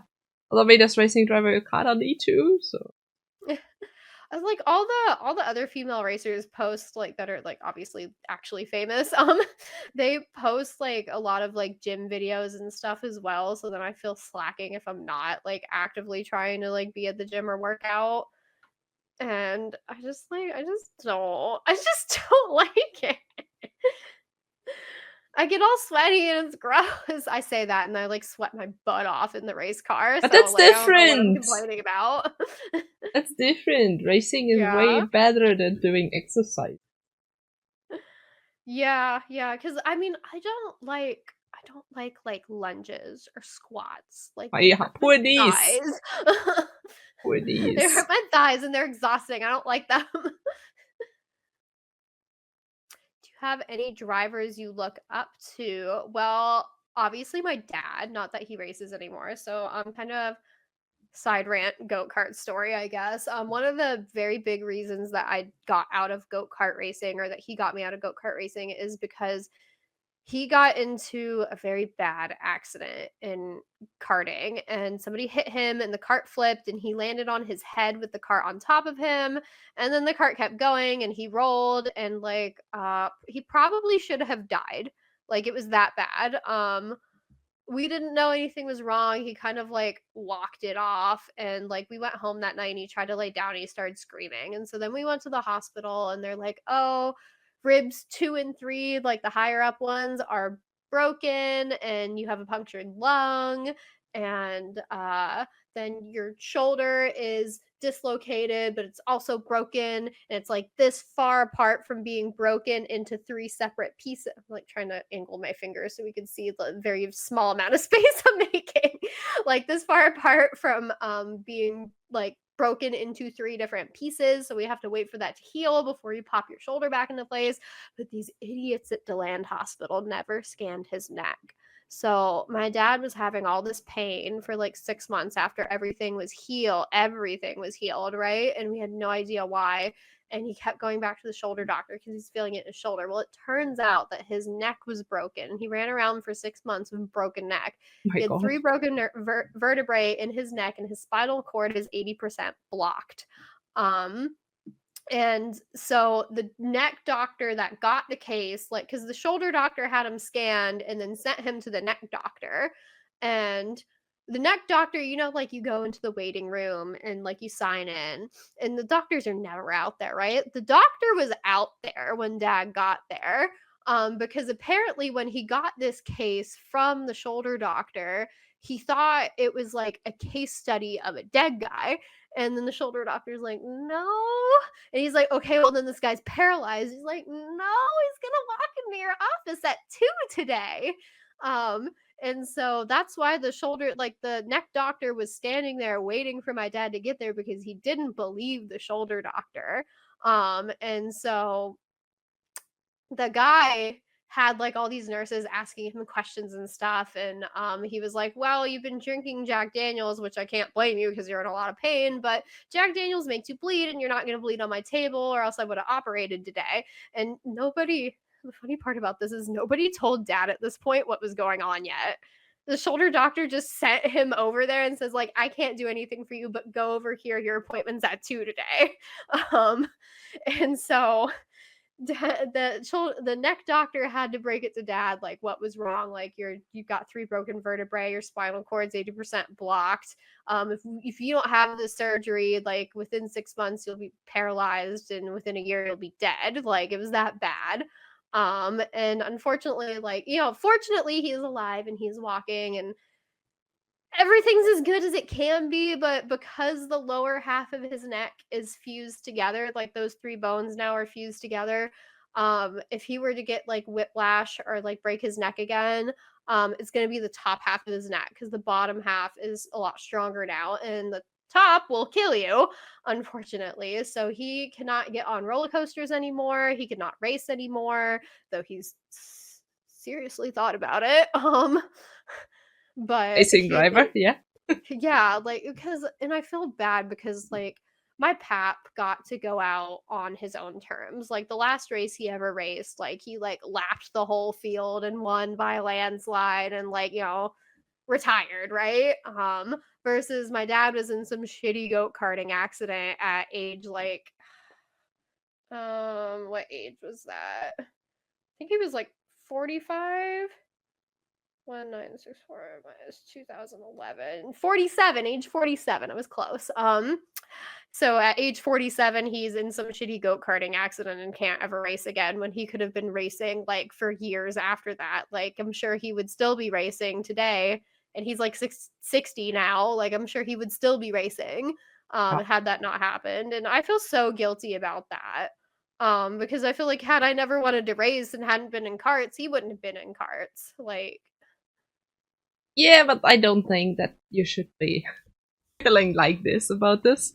yeah. But I know that's easier said than done sometimes. It's so easy to blame yourself. I know Yes. it's not my fault, but like it was very hard. Like he is the best dad ever because like he doesn't like tell me no, and he does his best to always make things happen for me, right? Like with racing and everything, obviously. So even despite his own grievances and personal conflicts, like inner conflicts with racing after the accident, he still pursued SCCA, which is why I was out of karting. After that, it was like after that whole ordeal, he's like, well, you're not going to get killed in a cart. So we moved to SCCA, a lot safer. And I was like old enough to do SCCA at that point as well. But for a couple years there, it was hard because he had a lot of like internal struggle and conflict with like he can't race, he can't do it, he doesn't want to be at the track because it just reminds him that he can't do it. And it took like a lot for him to get past that, and he like did that for me, obviously, so I could keep racing and keep doing that. And like I said, I really wouldn't be able to do any of this without him because like obviously he was my influence to start racing, and I always look up to him. He's such a hard worker and he's like really smart. He takes care of the car entirely. He's not very like teacher friendly, like silent type garage guy. Unless something goes wrong, then he's cursing and throwing things. But so I like unfortunately don't have like a lot of car knowledge because of that. But he like takes care of the car. He keeps me on track. Like he keeps me as safe as he can. Like I think that's another reason he doesn't really like want me doing anything, because like if he does it, he knows it's right. You know what I mean? Yeah. So that was a very long-winded answer of like who do you look up to. I'm sorry, but No, like I no, felt like don't that was be. really important to go through for me, to explain like why my dad is like so important to me and like my idol. So hopefully it was worth it for the question. Oh, absolutely. Like Magoo? Yeah. If you wanted like a basic little answer, I guess I could have just said Samantha Tan and been done with it. But like, truly, like my biggest person I look up to is my dad. But that's the essence of those chats, you know? I mean, of course we could do such a normal interview like you do for normal sites, or even I would maybe do for races or stuff. But those chats here are a bit different because of the interactivity with the chat, the mix up with questions, because I assume you will never get in a, let's say, professional interview the question, what's your favorite food or stuff like this? The pineapple on pizza, yes or yes. no? I would assume you not get those questions, but no, that's yeah. also what this chats makes it, and also having deeper questions, also getting into stuff you would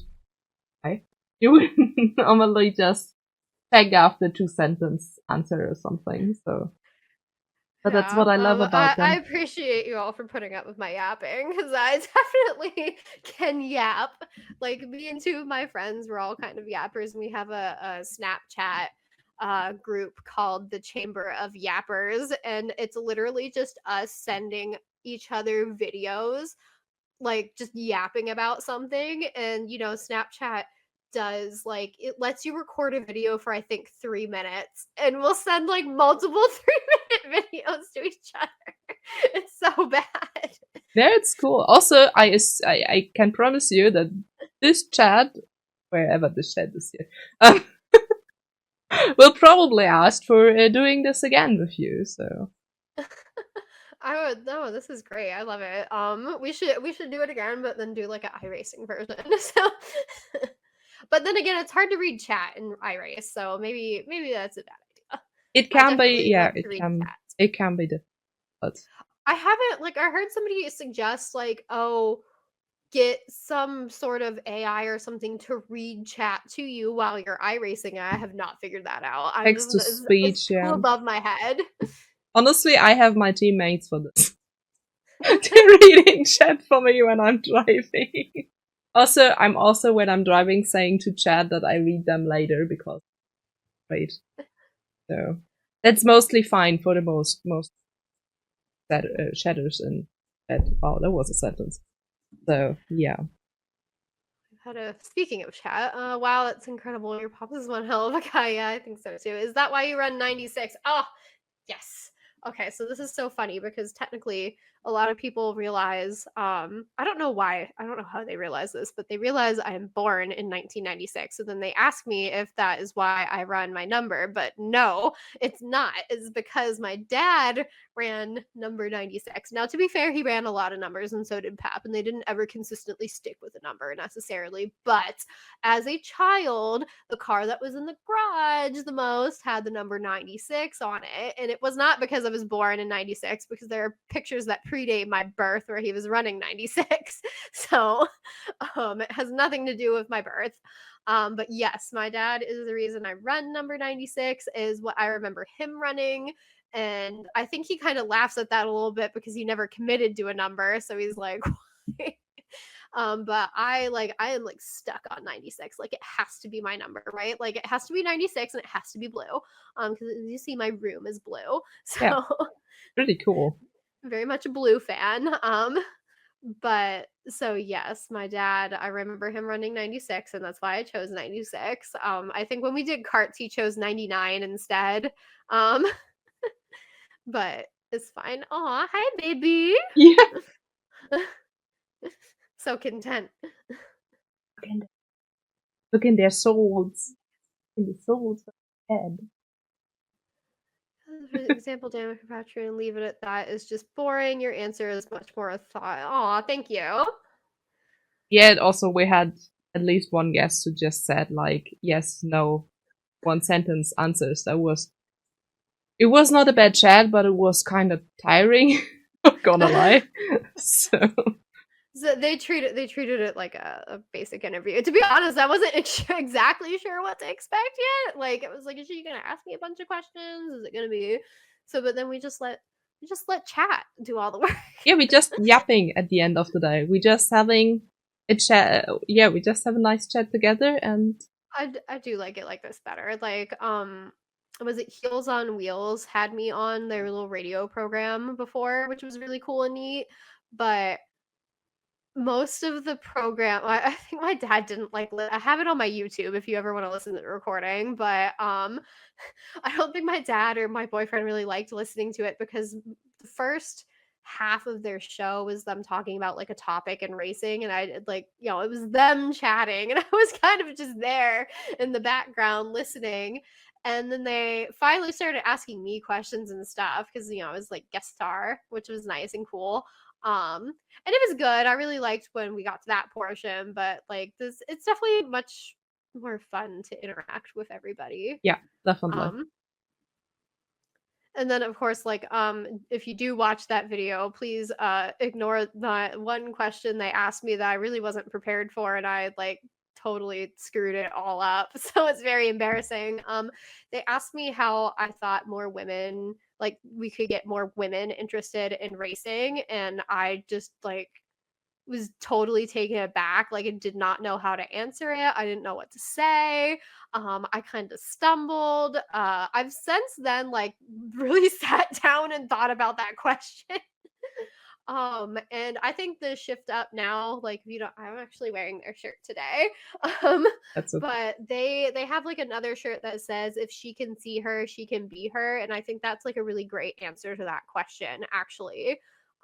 Just have more representation, like get more women into racing, like because there are women that race, so like let's put us up on a platform. Yeah, definitely. I went to a car show the other day where Shea Holbrook was there, and I was on a panel with her. But before the panel started, I was at my car, and so many like parents came up with their little tiny like girls, and were asking me about racing because it was like, oh my god, like RX7 female driver, like so then it was like all those little girls like walked away wanting to race, and it was just like, would they have felt that way had they not encountered like another older woman driver? Like, I don't know. So it's really it's nice. Like, I like the idea of like potentially being a role model for the younger generation and stuff. And it's heartwarming. And I have a hard time thinking about it because I'm like, me, a role model for anybody? Oh my god. But it's a nice idea. So I think that simple, if she can see her, she can be her phrase is like a really good answer to that question. But if you listen to that Heels on Wheels recording, I do not answer that question so great. So just ignore that part. Oh well.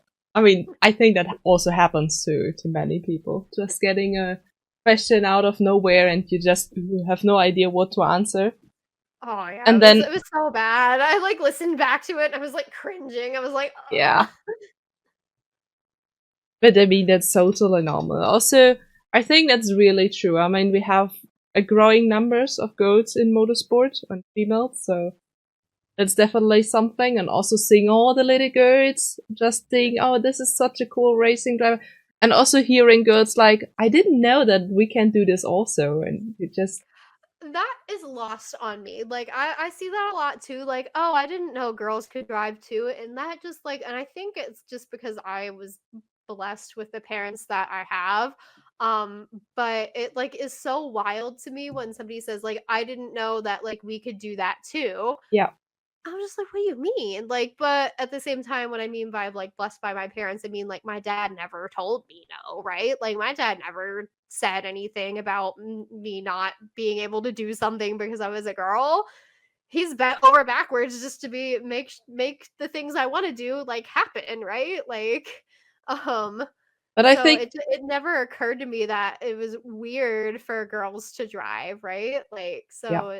it's definitely weird for me to see those comments still, especially like, I was like 12 then, so like now we're like, oh my god, I'm almost double that age now. Oh, sorry, I feel old now. No, don't be. Because I was gonna say 10 years, but that would make me 22 and I'm 28, so it's more like almost 20 years later. I'm still older than you. Wait, how old are you? 34. You're not that old. You're just a few years older.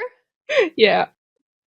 No, but I think back to this topic. Yeah, I think no, don't be. I think the most problem maybe also the society and also the parents just giving their girls the feeling that I not be able to race or not even have it in mind giving their girls the chance to just try it out. I mean, just going to a kart track and just trying it out doesn't mean it will be the next racing driver, but just trying it out. But it's still somehow a boys' hobby for many, many people, and so they not even get their girls to try it out. Yeah. It's funny. One of my aunts said to me once, because my dad has like 3 sisters. She said to me, she's like, it's so funny because when my pap was alive, he's like my biggest fan, right? Um, and he just adored me, and he loved that I raced, and he always wanted to hear. He'd call us like before the races were even over, trying to look for an update, right? But anyways, my aunt said to me, she was like, when we were young, like their dad, my pap, told us that we couldn't be in the garage because we were girls, and he's all over you racing, like he's all about you racing. So I think she was a little jealous. No. No, I don't think she in particular, this aunt, I don't think would have ever wanted to drive a race car or race herself, but like it was just funny to hear her say that, like, because again, they didn't raise me like that. My grandparents were a very big part of my life. Like they've lived with us like my whole life. So, they also had a hand in raising me, and they also did not ever make me feel like that, right? Like, so it was just so funny to hear her say that. But you're right. Like, just I guess it could be a generational thing, like just the mindset of some people. Like, Yeah. I think it's getting better though. I mean, also when we just sometimes follow all the karting series and this World final thingies, there are way more girls nowadays than it was a couple of years ago even. yeah. Oh, I don't know what this was, but hey. So I definitely like mood swing. Okay, Bluesky. So I definitely think it's getting better. Also, I mean, when I just look at races, each weekends I have the feeling every year is getting busier because we have more series to follow with girls driving or females driving. I always say girls, so I mean every age in this. I just say girls, so. Speaking of being a female driver, Fisher had a nice, interesting question because he noticed how long my hair is. Yes. Which I'm putting the mic down for a second because I'm gonna try to like stand. I'm sitting on my bed. I'm gonna stand up on my knees to give you an idea of just how long my hair is. Shit.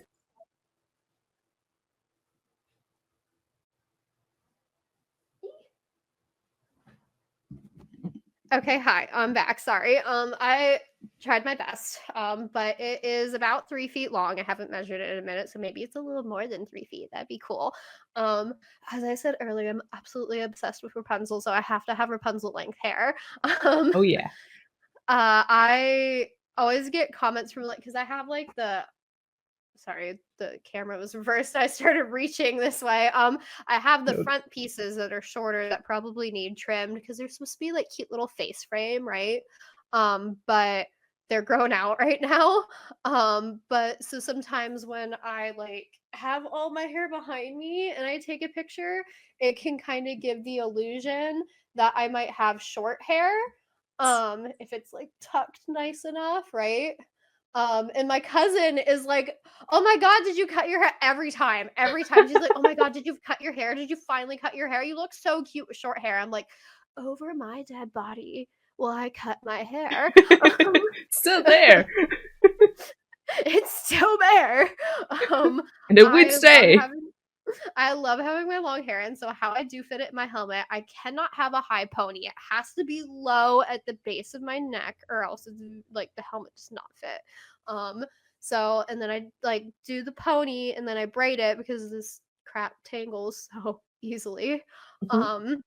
So easily, and then I braid it, and it goes down my back and into my fire suit. And actually, one of my pet peeves is like I think it's just for the photo op and they don't actually race like this, but like I see a lot of like female drivers like post photos of them like getting in the car or in the car with their hair out. and it makes me so angry because that's a no-no. Like, it needs to be in your fire Yes. suits. It's also a rule, so they're kind of breaking the of the Yeah, if they're most actually doing that serious. for real, they're breaking the rules. Like, and I think that's why I get mad about it. But like, I have to remind myself that it's probably just the social media team getting social media pictures, and like being like, "Hey, it's a girl." But anywho's a side tangent done. Yes, I have my fire suit. Sometimes it like I tie the end of the braid with a hairband and it could be like thick, right? So sometimes it like lands on my back weird and it's digging into my back, so it can hurt. The last couple times I've been racing, I haven't noticed it, so I don't know if it's just now at a like such a long length that it's lower on my back and I don't feel it, or if maybe it ended up like tucked on my side so I'm not like leaned back against it directly, which would be nice. Um so it's interesting. I actually have more problems with my hair in my daily life than I do in the race car though. So I lay on it all the time. My boyfriend lays on it. It went through a period. It still sometimes gets caught on my watch here. Um what else does it get caught on? It went through a period where it got caught on every door handle and drawer handle, which hurts. Like, I have a sensitive head and that stuff rips your hair out, so it hurts. Oh yes. I actually like switched to a fabric like hair tie. Like, I still use the regular hair ties that you see on my wrist. I still use those to tie it off at the end, but like when I gather most of it up at the top, I use like a thicker fabric like hair tie to kind of prevent pulling out some hair. Um what did it did something. This is gross. This might be TMI, so be prepared. But when I go to the bathroom, I have to pull it all in front of my shoulder before I sit down, or else it is long enough to dip in the toilet. Yeah, that's not nice. We don't want this. um, it is true. Some people have asked about that. I don't mind sharing because I think it's funny. But yes, so This is just stuff that happens, but you learn out of it, hopefully. So yeah, I love my hair. I think it is a nice like eye-catching feature. But I like it long, and like I said, I like Rapunzel. Low-key want to be Rapunzel. um, I'm not blonde though, so I mean, in the Tangled movie at the end, she wasn't blonde. yeah, she wasn't blonde either. She's technically brunette. And if you watched, which you guys probably don't even know about this, but Tangled has a TV series. It was called Tangled the series, and then they renamed it Rapunzel's Tangled Adventure. But it should be on Disney Plus if you guys have Disney Plus, or I if you have. want to watch it at some point. But it is a 3-season series, and it takes place about 6 months after the events of Tangled, and it is great. Well, you have to start with the movie first before you start the series. I know the movie. There's like, well, not just the main movie, but they have like a movie for the series, like kind of like a prequel, and she gets her hair back, and the movie that little movie, animated short movie, explains how she gets her hair back, because then episode 1 of the series just kind of picks up with that, and you're just like, why does she have her hair back? Yeah. Okay. So you do have to watch. I think it's called Tangled Ever After is the animated short movie. I say short movie because I think it's like an hour long. But she gets her hair back, and so that at some point in the series, her hair was like flickering between magical and non-magical, so it was flickering between blonde and brunette. So you did get a glimpse of like what a long hair brunette Rapunzel looks like. I was like, yes, That's cool. just a glimpse, because then they kind of go back to be able to tie it to the animated short of their marriage. She had short hair in that movie, so to be able to tie it back to that, at the end of the series, her hair gets cut again, like the same short length. So and then they got married shortly after that, so that's how they kind of like tied it all in together. But That's I cool. like to believe that her hair will grow back out, like, and that she will have like long hair. Yes, I believe so. I mean, it's their feature, isn't it? I know. Yeah, like, I love her. I have like a whole Rapunzel like dress and cosplay. I guess I call it a cosplay. I don't know if it counts as a cosplay, but I like have a whole like little Rapunzel cosplay I love to do.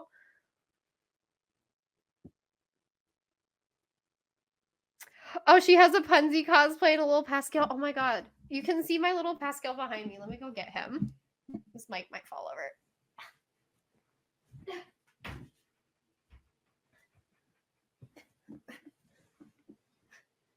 It's the shoulder buddy. Oh, that's so cool. I had to get him on eBay because Disney in the US sucks, and I think it's like Shanghai Disney or Tokyo Disney that actually like sells these ones. So I had to get it on eBay, and it came from China, probably Shanghai Disney then. But yes, there is an eBay seller that sells them, and our Disney sucks and does not have these, which is totally a missed revenue opportunity. But whatever. Oh yes. I don't run the company, so. How much is cool as the axolotl? Racing axolotl. Aw, so cute. Yes, I got it from Phil. So squishy. It's so puffy, cuddly. I love it. But I also love axolotls and foxes, so I'm easy to convince. Oh, this is also, yeah. This is so funny. This got. How did we end up at Tinkle? Oh yes, my hair. I was like, I went off on a very long tangent. How did it end up this way? And that's also the good thing about those chats. We just have topics you never would expect. Yes. So, Yes. and we even came to it through a racing question. So Yeah, yeah, it was about the hair. It's about the hair. We're just hanging out. Group of nerds. Oh my gosh, yes. yeah, kind of. Yeah, Oh, we were talking before this, and like you and me have like a lot in common with the anime and stuff. Yes, but I think I need to answer.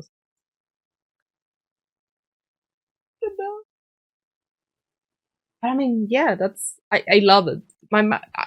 To be honest, I'm always anxious before those chats, because I'm always afraid there's someone I can't talk with, you know what I mean? So it not might click or something, so I'm always anxious and thinking, oh, what when we just sitting here and be silent, both of us, you know? Because we just not get into anything or any chat. I'm always afraid, and always when I do those chats, I'm thinking, what was I afraid of? Everything went pretty fine. Oh, it's just crazy. No, I get that, especially because you said you had that one experience where somebody was like, one answer, one answer, one answer. I mean, it wasn't that bad. And to be honest, I met her. I mean, to be totally fair, she was, I think, 15 at this interview. So pretty young. And I do have to say that like when you're younger like that, it's hard. When I did that panel with Shea, there was I think she was 12, a 12-year-old girl that raced, oh god, what were they called? Like not Pinot. Bandano cars? I don't even know what that is, to be honest. Like I saw a picture of her car. It looked like a small version of a large race car. So it's probably like a go-kart underneath, but it has like the body, like the looks of a like real race car. But I think I know what cars you mean. But she was pretty outgoing, but I could tell like she was shy, and like the only other people that were on the panel with us were like teenage boys, like 18-year-old boys, and they like didn't talk to either of us really. So I kind of like took it upon myself to like take her under my wing, if you will. Like I chatted with her, and like I love kids though too, especially at that age. So I like chatted with her, and she just opened up. She was just like a chatterbox. So like I think sometimes it's harder for them. I on the flip side, there is one of my friends at the racetrack. His daughter is 15, 16, and she is shy as can be. Like, and I totally was shy as can be at that age as well. And she,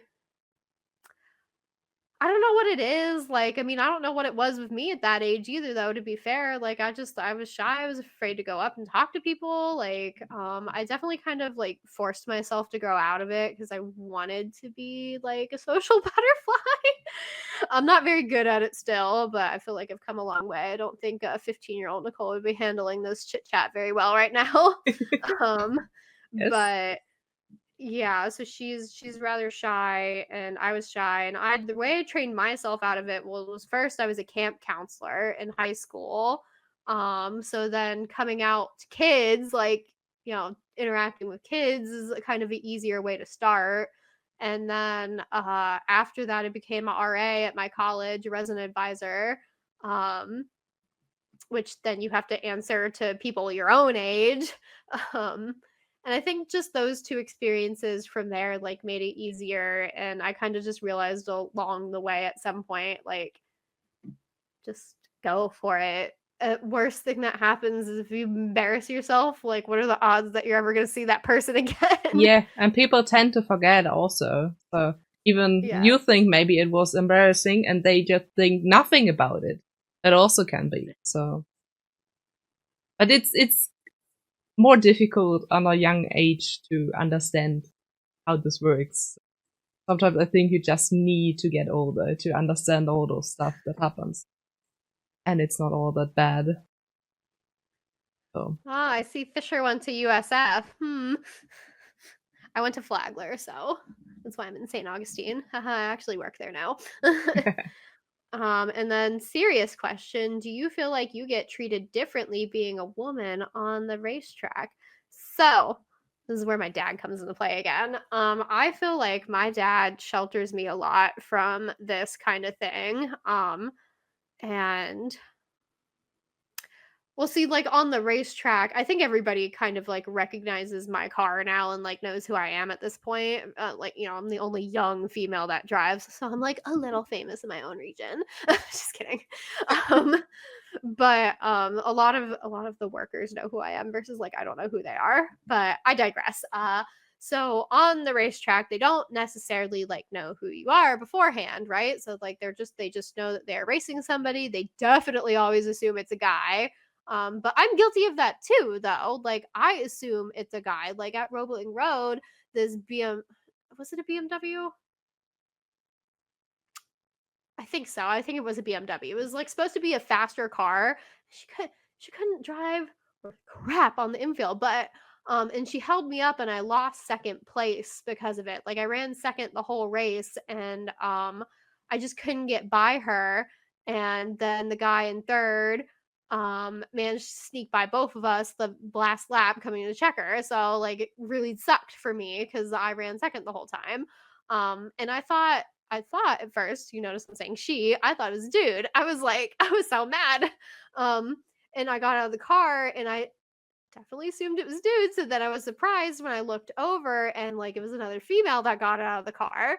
It was an older woman, but I was just like, even I make that like sexist assumption that it's a guy in the car. So that is like a very minuscule level of different thing, right? Like, because everybody, even myself, guilty of it, of assuming it's a guy. Um, and then my dad, sometimes I don't notice, though. That's why I say my dad plays a big role, because they might come over after a session and they see the car and they see my dad and they walk up to him and they ask him like, who drives this car, and they're like all angry or something. Like, I don't know why. Like I race very cleanly. Like I don't want to hit somebody, because one, that's going to cost us a lot of money. It's going to damage our car. Two, I don't want to hurt anybody. Like, oh my gosh, like, I explained what happened to my dad. Like, that's why I do not believe in hitting. But also, like, if you have to hit somebody to win, like, is that really racing? Like, I don't know. Like, Yep. I feel like if you're the better driver, you pass them. You don't need to hit them to pass them. Like, I don't know. I digress again. I'm sorry. No. But so they come over and actually the particular incident that I'm remembering that my dad told me about, it was another BMW and we were at Daytona. It was kind of back when I first started racing more. So he was very fast on the super speedway. And so he would drive away from me, but he was like kind of crap on the infield and he was holding me up in the infield actually. And so he came over because he was mad because it was during qualifying and he felt that I messed his qualifying up. If anything, he messed my qualifying up. But he came over and he's like, said, who drives this car? Because he thinks it's my dad that drives the car, right? And he points at me. And my dad says that the guy like looked at me and kind of like turned away and then like kind of came back and then turned away. Like he did that like 3 times before he decided to like walk up to me and start saying something. And like this was a long time ago. So I like vaguely remember him or what he said. But he said something about like, when you're holding another car up in qualifying, you should let them go. And dad was like, okay, buddy, you're done. Get out of here. Like, and I do remember dad being mad and saying like, you weren't holding him up. He was holding you up. Like, which, you know, like I said, was true. He's holding it like crazy on the infield. But then because he's so much faster on the super speedway, he would like put a lot of distance on us. Typical BMW driver. Yeah.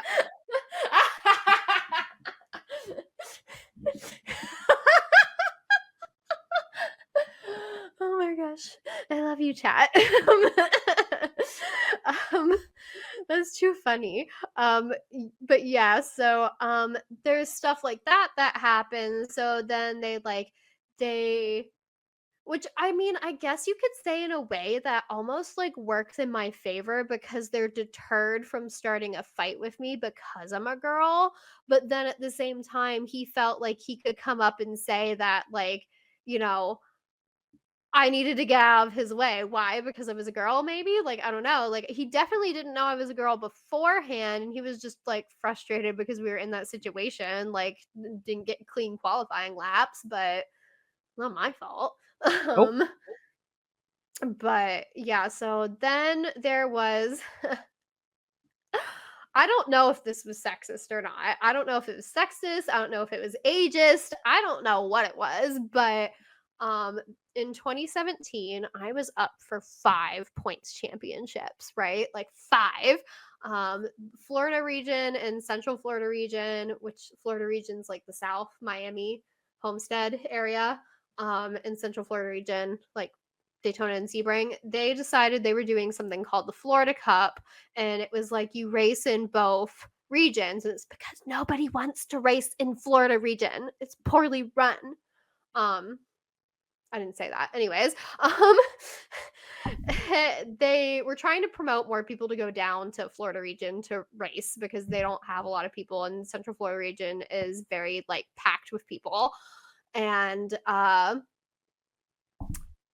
so they had a Florida Cup, which was like regional points championship, but like you ran both regions. Then you had your regular regional points championship, and then they did the kind of like they called it Test Tropical Endurance Series. So it was like the Florida Cup, but for enduros.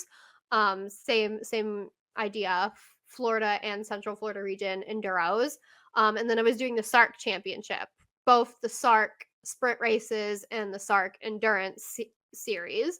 So there was like 5 different points championships that I was like in contention for. And I ended up losing the Test endurance series specifically by like a singular point. And it was because we drove all the way down to Homestead, Miami. We broke a transmission. Some guy was very kind and ran over to Fort Lauderdale and brought a transmission. But him and dad are laying on the hot pavement, changing it. And they were having a double enduro that weekend, actually. So we broke the transmission in qualifying.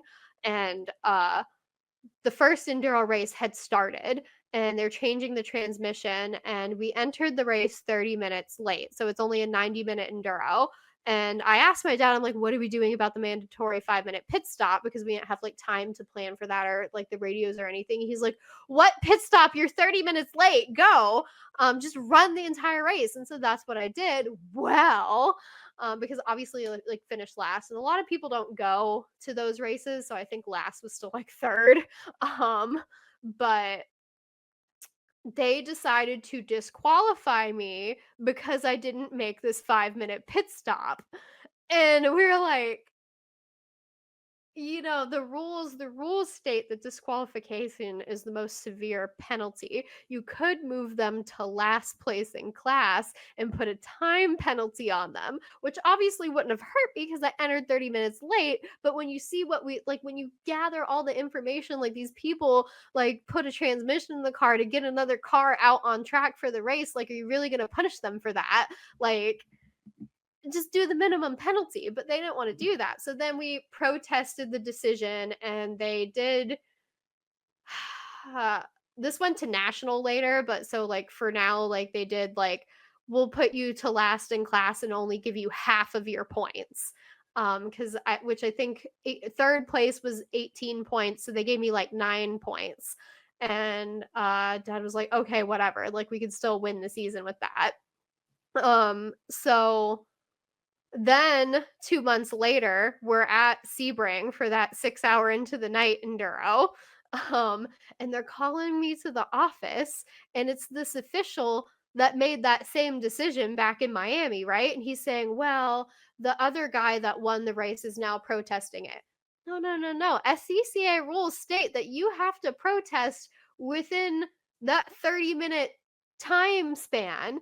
And then I think even if somebody does a protest and wins and somebody protests that decision, like I think it's only a month, and we're talking like 2 months later now. Like, why are you accepting this protest? And they're harassing me at another race about it. And so it became like a whole thing. Like, I think I left the office crying because I was like so upset. Like, he's like yelling at me about other stuff. And then my dad goes out there to try to like sort it out. And then that same official says, oh, Mr. Hecker, I'm so glad I found you. Are you really considering running this race? Because at this point, like we had a different issue after the second enduro in Miami. We lost like compression in the engine, so the engine needed rebuilt. So we had to borrow somebody else's first gen RX7 for the rest of the race season, while my engine was getting rebuilt. So we're already in a borrowed, slower car, just trying to limp through the season because we had the points, and as long as I ran the races, like I was gonna win, right? Like, so he was like, Mr. Hecker, are you really thinking about running this race with that car? He's like, well, it's illegal, and we're gonna it's too slow, like for your class, and we're gonna disqualify you, like after the race. So finally, the chief steward, like who was one of our own region's workers, because this worker is from South Florida region, like not Central Florida region. He finally is like, she's not even the slowest car out there. What are you talking about? You gonna disqualify these like other 10 cars behind her? He's like, leave them alone. The rest of the weekend they're running the race. Well, we sent the whole like point case, like, because they reversed their decision and I didn't get any of my points. So we sent it up to national. And unfortunately, national really actually did, I feel like, wanted to side with me and give me my points. But the problem was that my dad insisted on sending the protest in. And they have a thing where like the entrant has to be the one to protest. Ever since then, I've put my dad down as the entrant, but like we didn't really know that, right? So national could only revert it back to the original decision of no points. So that's how I ended up losing the TESS endurance championship by 1 point. They did reprimand that official and sent him back to like official school or whatever. Like he still works in the region to this day, but he leaves me alone. But it was so frustrating because I actually ended up winning every other championship that year. So like 2017, I have 4 championships that I won, 4 different points championships that I won. It's so freaking cool. And the SARC championship, I have to admit, that one was lucky because that year for the SARC Sprint Race Championship, it was actually winner take all at the championship race. So you had to do your races to get invited. And we weren't expecting to win, but I think 2 other guys showed up for the ITS title, and I don't remember what happened to the one guy, but I even got a flat tire during this race. My dad did like the quickest one-man pit stop I've ever seen. He's really something, my dad. But he sent me back out and I never lost a lap. And I think with like 2 laps to go, the guy leading in ITS like broke down. Or no, it wasn't ITS, it was EP actually. And we were running EP at the time. He broke down and sat for the last 2 laps like out in the grass. That's why you never quit. You never know what's gonna happen. So I ended up like winning in a borrowed slower car. It's so cool though. Yeah, I really would like to win that series again, so I feel like I earned it a little bit more, but I mean, motorsport is also about luck and being at the right time at the right place. yeah, It's yeah, deserved. it is. It's about never quitting for sure, because you don't know when somebody's gonna break down or like mess up in front of you. You don't know when the bad luck will befall them. That's why you can't quit. Yes. But yeah, so I don't know. That was a very long-winded story again. I'm sorry, but like I don't know if that guy, that official, had something against me because I was young, because I was a girl, because I was young and a girl, or if he was just like power tripping. Like I have no idea. But on the flip side, the guy that submitted the protest, I don't know what his problem was either, because at some point during the weekend, my dad, like him and my dad ended up running into each other, and he's like, Randy, what's going on? He's like, don't play dumb with me. Like, you're trying to get her disqualified. Like, what, a 90-pound little girl scares you? Apparently, it's what my dad said to him, because my dad is obviously a very combative person. He's like, are you scared of a 90-pound little girl? And he's just like, I don't know what he said back, but then my dad, obviously being the peacemaker he is, said, you're the biggest fucking pussy I ever met in my life. And this guy was like, you shouldn't be saying that to me when your daughter's on the track with me, which is a threat. Like, I don't care how you twist that. That's a threat. And dad's like, if you touch her, I will bury your ass. Like, there will be no question. Like, you will be in the ground before the officials get a hold of you, because I will kill you. We understood? And then so he went up and protested my dad for saying that to him. Crazy Which story. is like crazy. Like, you threatened first, even if it was vague. But I don't think those people understand this. They just seeing the threat coming back to them. And not even, I don't know if they're not getting that they're also threatening, or if they just... Yeah, I don't know. They like that, and like I said, the chief store took care of all of it that particular weekend, and like was like, leave them alone. They're running. Like, I'm sorry. Please enjoy the rest of your weekend. Please don't make any more threats. Yeah. So it was fine, but like I still don't really know to this day if it had anything to do with me being a girl or a young girl in racing. I don't know if I'm being naive by thinking that it didn't, but like I can't correlate any other reason to like why they would have been picking on me so hard. Like I don't know. It's like a toss up. Like a lot of the workers and stuff, like they always, like in my region, at least in Central Florida region, they always like make me feel welcome, because they like love that I'm there, because they love that like a young female driver is racing. And they're like always cheering for me and stuff. So it's really nice. So like on one hand, like no, I don't feel like, I mean, maybe I do feel like I'm being treated differently because I'm more of a celebrity. But so like nothing negative. But then on the other hand, there are incidences like that where it's just like, is it tied back to sexism, or is it like just they would treat any other driver like this? I can't be 100% sure. Definitely some of them are more obvious with like when they see they get shocked that like when my dad points to me and is like, hey, she's the driver, and they get shocked, and then they kind of like think twice about coming over, like whether they're angry or like wanted to say, oh, like that was a great race with you. Usually when they would say, oh, that was a great race, they come right up to me and stuff, but like you can kind of still tell they're like, oh, this is who drives the car. Mm-hmm. It seems like, I feel like lately they're like a little less surprised, but like I said, I think people are like know the car. It's a rather distinct looking car if you haven't looked at my Instagram yet. It's very bright blue, Fire 96 numbers, so it's like it's hard to miss. It's rather unique. It's so cool. So Yeah. I think at this point, a lot of people like realize who is in the car, like whose car that is. It's recognizable. Um, at one point, actually, when the blue car was getting the engine rebuilt, we had a yellow car. And people got used to that for a minute too. We had a yellow car. We were waiting on the blue car to get fixed because it took like a year to get the engine rebuilt because them rotor housings got to come from Japan, man. They don't make many of those. Um, so they got used to the yellow car, and then unfortunately, like the same, like right as the blue car got fixed, the same thing happened to the yellow car.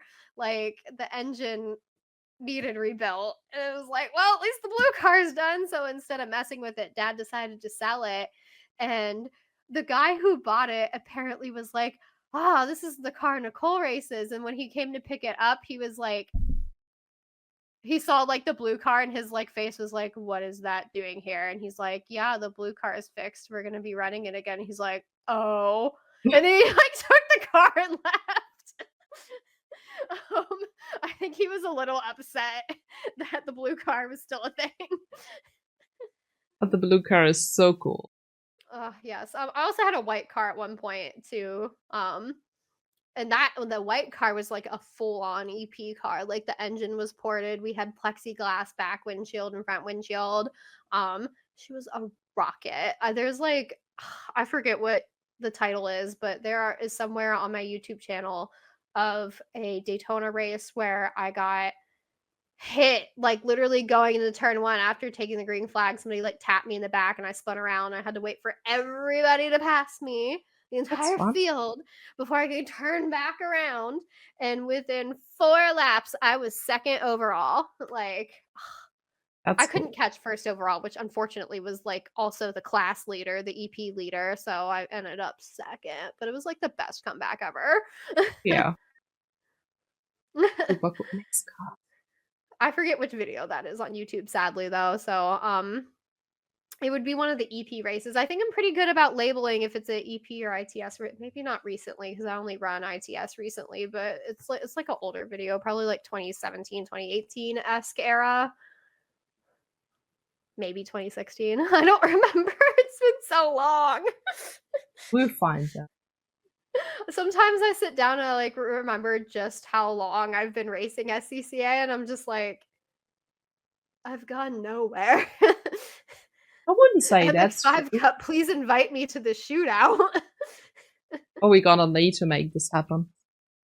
I will say if they ever didn't, but like if I ever did get a chance to drive MX5 Cup, which would be totally awesome, but like I am super horrified that I would perform terribly because I don't drive Miatas, I drive RX7s, and it's totally different.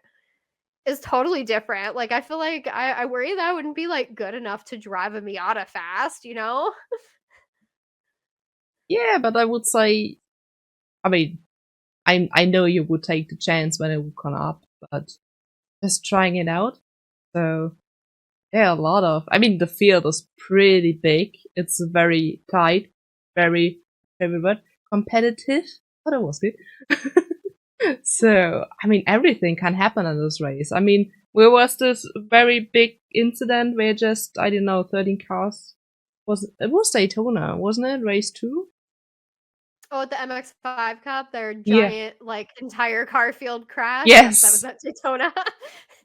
So sometimes you just need to also be lucky, but I think also MX5 Cup is kind of nice to learn driving in a very tight field, how to battle, how to defend, how whatsoever, and everyone. Yeah. I do think I struggle with trying to like get around somebody cleanly, though I'm thinking about that BMW at Roebling Road. Like, to be fair, she cut me off. Like, she low-key blocked like me. And I think it was because my car, like I said, is easier to see because it's like bright blue. Versus like the third place car that ended up finishing second in ITS. His car is black and it's a Miata.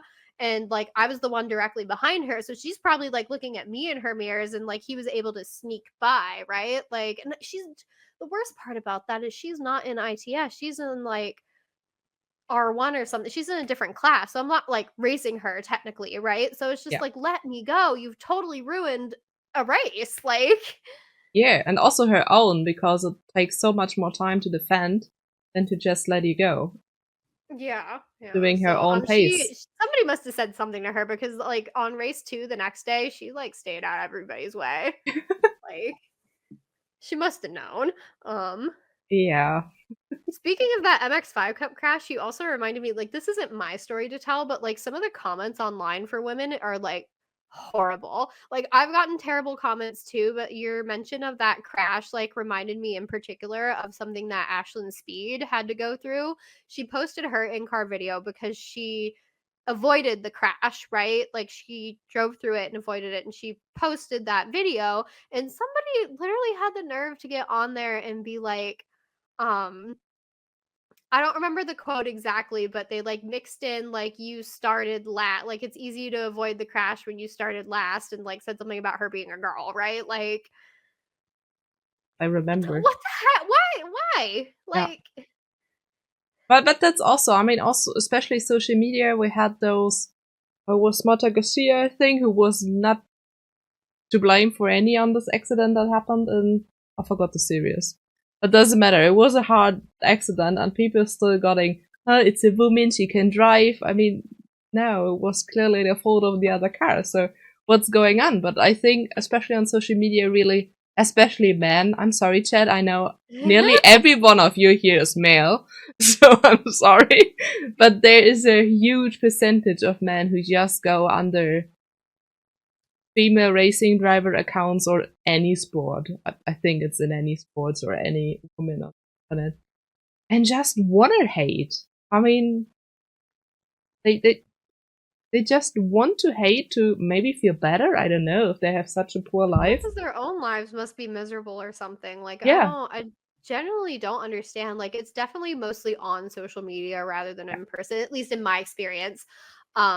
Yeah, because that it feels like it's so much harder to be a woman in racing. Like, sometimes I'm afraid to post like my full length race videos to YouTube because I'm afraid somebody's gonna get on there and tell me like I'm a trash driver, this is the wrong line.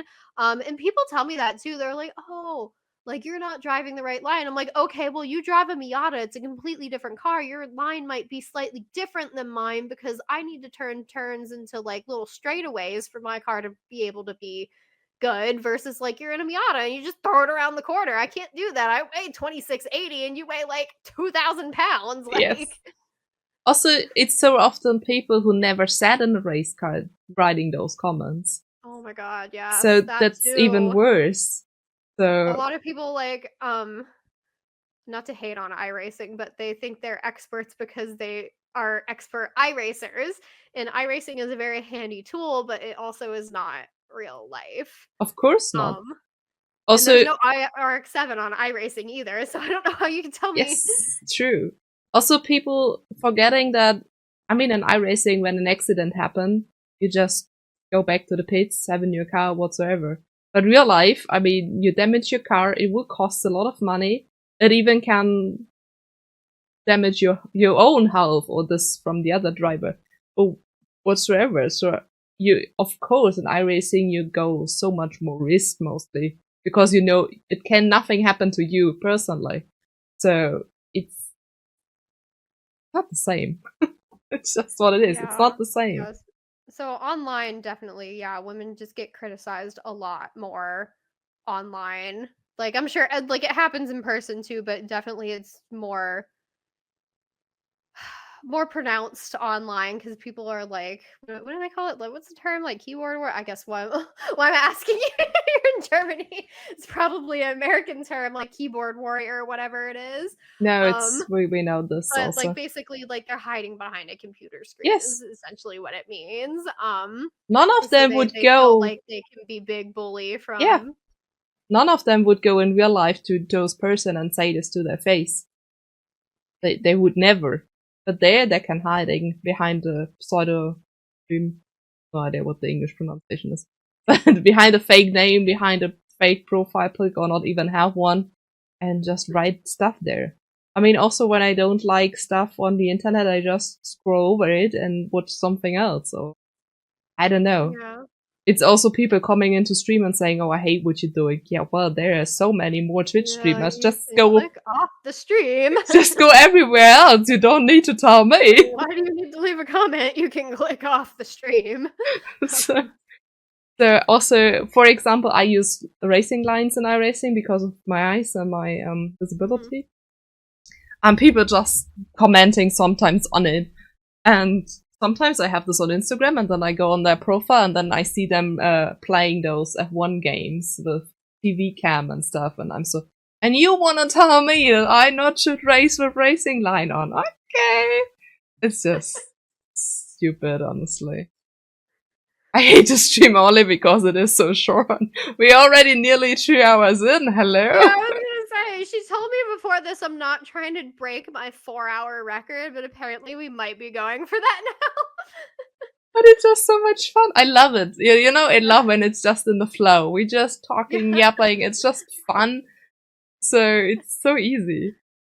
So I love there was those. another question up there. Any tips for somebody about to drive a race car for the first time? Ooh, are you about to drive a race car for the first time? Congratulations. And welcome in, Yona. I saw your lockings. What would be like a good tip? I guess that more so depends on, like, I would ask you more questions about, like, are you feeling anxious about it? Are you excited about it? Like, I suppose if you're like anxious about it, like afraid to like wreck or anything, then just like creep up on it. Like, you know, I don't necessarily like if I remember correctly, like anytime I was at like a track I hadn't been to before, like you don't even know where the corners are. Though I imagine, like, if you're going to a track that maybe you could do on iRacing, like, the comfort level would be, like, do it on iRacing, watch videos online of other people so you don't, like, feel as lost, right? Like, that could potentially help. And then if we're just going out there and doing it, like, just creep up on it. Take a lap to just be like, okay, this is what this looks like and feels like a little bit, right? And then just go. That sounds like such bad advice. That's just what I do though. Just like, like take your time, just go on it, and it's supposed to be fun. Like that's what everybody in SCCA says. This is supposed to be fun. This is supposed to be for enjoyment. Like, you don't have to. I mean, the preferred method is to go set the world on fire, in my opinion. But they always tell me I don't have to go set the world on fire. No? Damn it. But like what they're trying to say is that, like, don't put so much pressure on yourself to like set a track record your first time out, or like win your first time out or something, right? Like you don't have to put all that pressure on you. You just have to go out there and do it, because like if you think about it, being out there, you're like way ahead of so many other people at that point, because some people don't have an interest in doing it, or they're too scared to do it, or sadly they don't have the means to do it. So like, even if you were to go out there and just do pace laps the whole time, it's still cool. Like you went out there and you did it. So just creep up on it, comfort level, like you'll get there. Like if you're like me, after like the first lap or two, you're gonna be comfortable and you're gonna be like finding your shoes, so to speak, and you'll just like get in your groove and you'll be so I shouldn't push for a new lap record. I mean, your own personal lap record, right? Like I keep on my phone, like I don't know if they're my fastest laps ever because I only just started doing this last year, but I keep like my fastest laps at like Sebring short course, and I actually did not write down Roebling Road. Oopsies. We had trash tires when we went to Roebling, so maybe I don't want to keep that on my phone, but like I try to like be better than my last time there. So like that's really good. That's a really good goal to work towards, like, because it's your first time out. Like, why put all that pressure on yourself? Like, I mean, if you end up beating the track record, like, freaking awesome, amazing. But most likely the track record is something insane, and it's better to like, go out there, beat your own record, find somebody in the same class. Like, I don't know if you're just running, like, if you're running a race or if you're doing a track day, but find somebody in your same class, see what they're running, like try to run a similar lap time or beat their lap time, right? Like, I think that's a lot like better, more digestible goals, because I think something I'm guilty of is like setting these like ridiculous expectations of myself and feeling like I have to have all of these goals met all at once to be successful, when the reality is you can do one thing at a time, like one step at a time.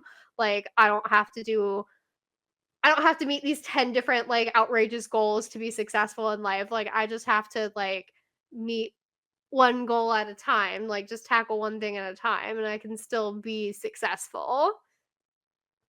If that makes sense. Yeah, definitely. Definitely. But yeah. Go for the lap record on my outlap. You know what? Yes, floor it. Bad advice. I wouldn't even be surprised, honestly. I mean, the warm-up lap is a warm-up lap for a reason. Like, my cousin did, I feel like this might be a good story to share. So my cousin that lives down here, my dad had a drunken eBay night where he bought this, yes, it was like 3 a.m. and he was like drinking, like, I don't know, like, he was by himself. I was not there. But he was a little tipsy. I don't know. I think he was probably drinking his Jack Daniels mix and not his like Bud Lights or whatever. But he was like, it's like I might have been a little drunk, and it was 3 a.m. and I was on eBay and I saw this teeny tiny little race car, and I was like, I think it's called a Baby Grand. And he's like, I thought it would be perfect for you because you're teeny tiny. Spoiler alert, I'm only 5'2". Oh my god, you guys are all European. Somebody else Google it. Whatever 5'2" is in centimeters. Y'all can figure it out.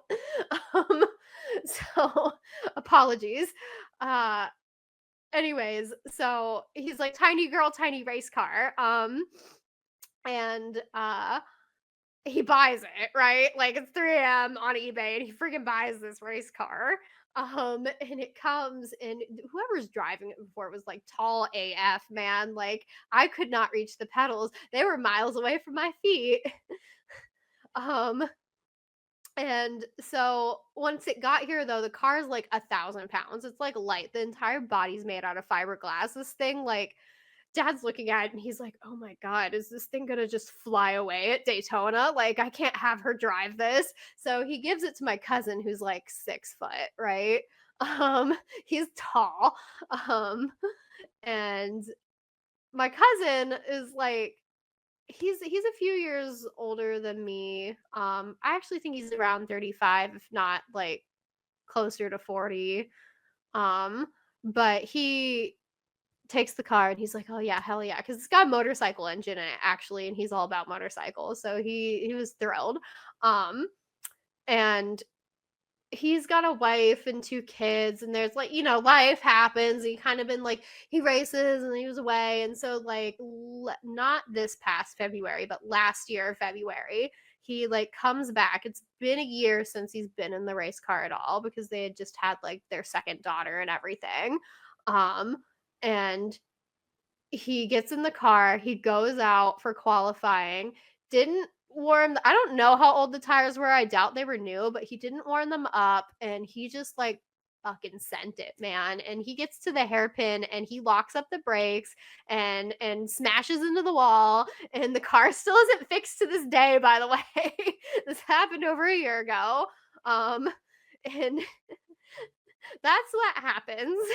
That's what happens when you just try to send it, like, with no like trying to warm up or creep on it and stuff. And so that's why I was like, creep up on it, be in your comfort level, feel what the car is doing. Because if you just send it like my dearest cousin Matt, you will probably just send it right into the wall. So please don't do it, Yona. We still need you.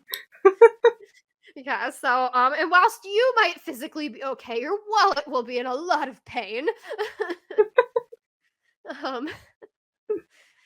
So yes, that's why I said like just see how like get a feel for the track, get a feel for what the car is doing, creep up on it, set little goals. It might be annoying to hear, but like it's the smarter thing to do. It is. Don't do like my iRacing outlaps. Oh, it's a new track. Full throttle. Shit. There's a wall. But Shift Up Now did those iRacing sprint races, and I didn't know that there's like a pit road speed that you have to follow. And yeah. when they did the qualifying, I think it was for Barber. When they did the qualifying, I left pit road, and I guess pit road was long enough for me to have gained speed to break pit road speed. So I had like the black flag on me the entire first lap, and it was like, Yeah. what do I do? And they're like, just reset it. Like, it's fine. Yeah, Pippa also asked me to join, but it was 3 a.m. in the morning for me or something. Yeah, on a Wednesday. Yeah, they were on like Tuesdays and Wednesday. One of them was on like an odd day. I think they were doing them all on Tuesdays, and then somebody couldn't make it, and they had to do it to Wednesday. But like, somebody else in Germany, I believe her name was Nina. Yeah. She ended up winning the whole thing. She stayed up for that. Like, she did it, but I think she's like, from what my understanding, she's like a crazy good iRacer or something. She's doing some stuff, yeah. I know her. Yeah, so she was on there and she won the whole thing. Actually, Pippa dropped the trophy off to Nina since she's in Germany. They met up and she just dropped that trophy. Yeah, off they to had. her. I saw Instagram stories with both of them. Yeah, which was kind of neat. I was like, oh, you got a personally delivered trophy. Yeah, that's so cool. What is Chaos Rallycross? We're doing races with the Rallycross cars on normal tracks. It is as crazy as it sounds. I don't know why, but like when I read that, it reminded me of this insane thing that I haven't seen them run this. I don't know if they do run this anymore, but Dad said they used to have races called figure 8 races, and it's exactly what you think it is. The track is in a figure 8, so you have to avoid hitting other people on the track because it crosses. I'm like, what? We don't have this, but like, why are we literally insane over here? It's crazy. I know back in the day, my dad told me, like, in Pennsylvania at a track called Lernerville, they would have school bus races. Like, they would race school buses. School bus figure 8s. Yeah, I've never witnessed any of these things. I kind of want to, but at the same time, I really don't. But yeah, school bus figure 8s, oh my god. I mean, if you ever want to join us, we do stuff like racing rallycross cars on normal. Yes. I do think we had the last one was a Spa, so you can imagine the rallycross car and the long straights is fun. Back. The track record for that car and that track config is okay. Yeah, the next one is actually at midpoint. I have no idea what this is in your time, though. Oh, my time it is 4. No, for the it's already 4. For the rallycross like thing. That long. I suppose if we don't want to break your record, we might have to wrap things up if we're not trying to break your record here. The Legends and Nerds in the long. Yeah, that was also fun yesterday. Yesterday? Yeah, yesterday. I got it. It doesn't really feel like it's been that long, I'm gonna be honest. It feels like maybe it's been 2 hours, but not 3. Yeah, definitely not. So we probably need to just repeat this. So I'm absolute. That was the German in me. Absolutely in for that. Maybe you can teach me cool German phrases next time. Maybe I'm we told can. My last name is German. Like, I know I did the ancestry thing. I am part like German. Not that that really matters because I live in America, but like. Get you so apparently, though, my last name is German. So. Yeah, but we also get you some good phrases. But we need to think about what phrases we. More like curse words for drivers I hate, So so they don't know what I'm saying to them. Yeah, that's cool. We get you. We can teach you also. We have also some other countries here with Sweden and Finnish. I'm probably sure we can teach you a lot of stuff. Yeah. But no one will understand you ever. Perfect. I like it. That's how it needs to be. I really want to learn a second language so bad. Like, I hate being the typical dumb American that only knows English. Guys, we need a good language. Like, I tried learning Indonesian for my boyfriend. Like, he is originally from Indonesia. And that was his first language, but now it's like honestly low-key his second language. He doesn't speak it so good anymore. But so I tried learning it for him, but then he doesn't like help me with it. He actually speaks Russian better. Like, he studied Russian in college and he can speak Russian very, very well. So I think he'd rather me learn that, but I like don't have an interest. I can't remember a word from my Russian list. No idea. Yeah, like I don't know. Like, I guess maybe I'm just more interested in like Japanese and Korean since I watch a lot of anime and K-dramas. Yeah. I mean, Yona also learning here. Who is Vavisco, by the way? So I'm getting confused that I call them by their real names.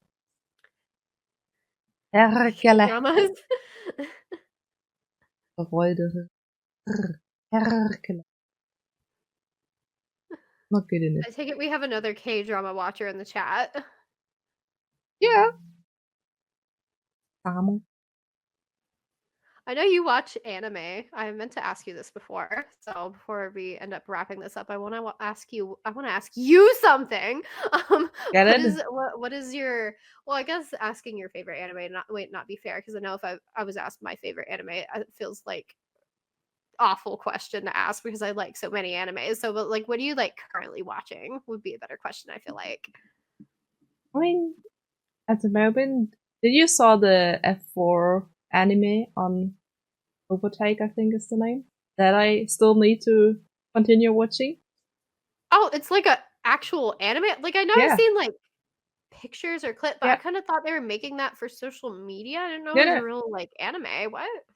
It's called Overtake. It's actually oh wait, that one. Yeah, no, I actually have watched Overtake. I really love that one. I'm Sorry, not I thought finished. you meant like Nissan or like one of the professional teams keeps posting like anime like type art of their drivers. I thought you meant that for a second. I'm sorry.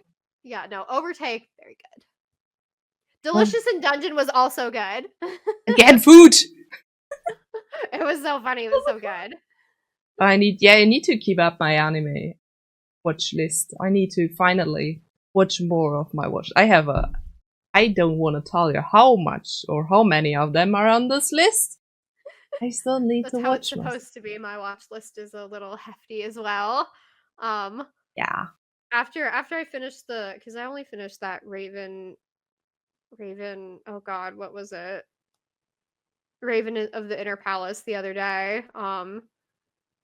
And I haven't picked out something new to watch, so I just logged on the Crunchyroll to kind of browse my list real quick to see if there might be a good title to talk about. But I noticed Apothecary Diaries just released the next episode, so I'm like, well, everything else can go a hole because Apothecary Diaries dropped the next episode. Yeah, please. But I also have a favorite anime, so I could even answer this. You have a favorite anime? Okay. Yes, I have. But it's Elfenlied.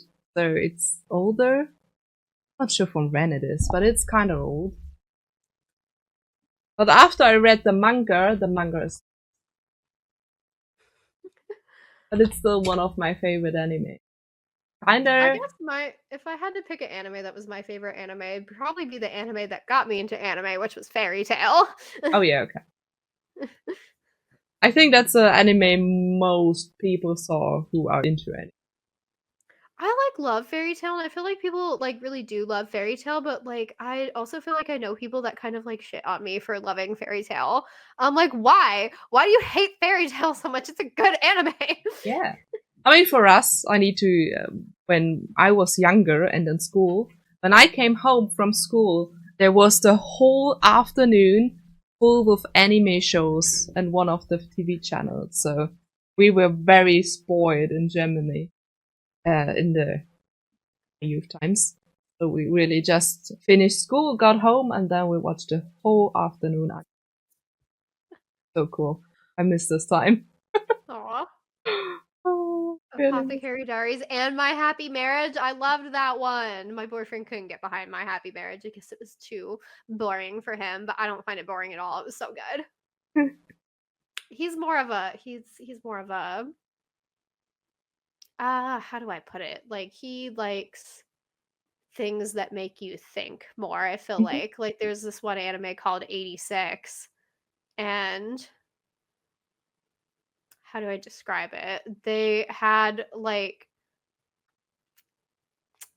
I almost want to describe it like Hunger Games because it was like everybody like lived in this nice like little peaceful district or whatever and there was like a war going on outside and they always said that like we have like droids that we control remotely that like so we have 0 casualties in this war but the reality is that the droids are not controlled remotely and then there's people like on the outside that control these droids and they fight the war for them and I have no idea why they're I cannot remember why they are discriminated against but it like he likes more like things that kind of make you think like that about like that kind of stuff so I'm like it was a really good anime but I also well you could tell because I like K-dramas I like my happy feel good stuff like sue me. Even on Crunchy. So I even could watch this. There's so many shows I want to watch in so less time that I spend it with something else. Yeah, there really are like and that like I have on Netflix is where I have my like K-drama list all built up. I do have like a Viki subscription, which Viki is a streaming service for like Asian dramas specifically. But I kind of like most of my list is built up on Netflix and then Viki Hype. Then of course Crunchyroll has my whole anime list. Though occasionally Netflix do be coming through with the anime recommendations. They also get more and more, I have the feeling. So they're really adding more to the... they're getting a little sneaky about that. Yeah. Like they're getting I mean it's smart of them though from a business standpoint too because like people will say they have problems with Netflix and they want to cancel their subscription so they need to think of ways to draw people in to make it worth it to have a Netflix subscription. I mean I don't have problems with Netflix personally but did you watch The Devil's Judge? No, I've never heard of that and I'm going to look it up.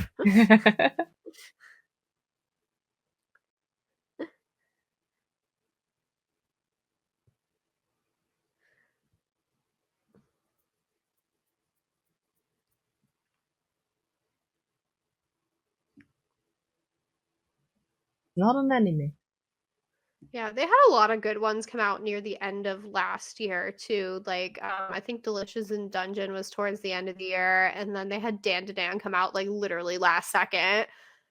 I don't know if they. I know Crunchyroll had their like vote for like best categories recently, and I don't know if they ended up releasing those results yet, but I have a bad feeling that Dan to Dan's gonna sweep a lot of those. Yeah. Not probably. that I mean I loved Dan to Dan, so I wouldn't really be mad, but like there were just so many good animes. I just like, I want them all to be recognized. Yeah. Yeah, Netflix also had very good ones, so very interesting one. I won't watch too much. I can't. And all the books I need to read, and all the games I want to play. There's just not enough hours in the day. Like, how dare we have to go to work? Yes, Like, right. We just need to quit work. Then I would be maybe working out. Exactly. Like, if I didn't have to go to work, I would like get so much more done. Yes, definitely. It would be so nice. I would be streaming every day, and Yes, then please. I would like. I would be reading books so much faster and probably binging a lot of series. Yes. Like, it'd be so nice. I could actually finish Tears of the Kingdom. Yes. Like, a video game, a Zelda game. Yeah, which you might have already known, but like I just wanted to clarify because I just mentioned books and that wasn't a book. I was talking about that. I was back on video games. I never finished. Oh my gosh, Tears of the Kingdom is so intense. It's got like 3 different map levels, and I'm like, this is a bit much for me. played it. Not a Zelda fan. So sorry. It's okay. I never got into it. Zelda got me into video games, so I have like a soft spot for them. Like I had a 3DS and I picked up Ocarina of Time and I like played it through and I loved it. And I was like obsessed with Zelda games from then. Like not that I'm like a Zelda expert or anything like that. Like I primarily played everything on the 3DS and then I got a Switch and I think Breath of the Wild was the first Zelda game I completed on the Switch, and then they did a re-release of Skyward Sword, which was originally released for the Wii, but then they did one for the Switch, and I never finished it on the Wii. I have it for the Wii, but I didn't finish it on the Wii, but I did finish it on the Switch. I can show you my sweet spot because I just have them here, because I showed Fisher them last time. Oh. It's the same game. Oh, so you're that one's a Wii in the front, isn't it? Yeah, No, Wii. And yeah, then PlayStation. I also own it, but not just digital, for the Switch, for Steam, and for the PS3.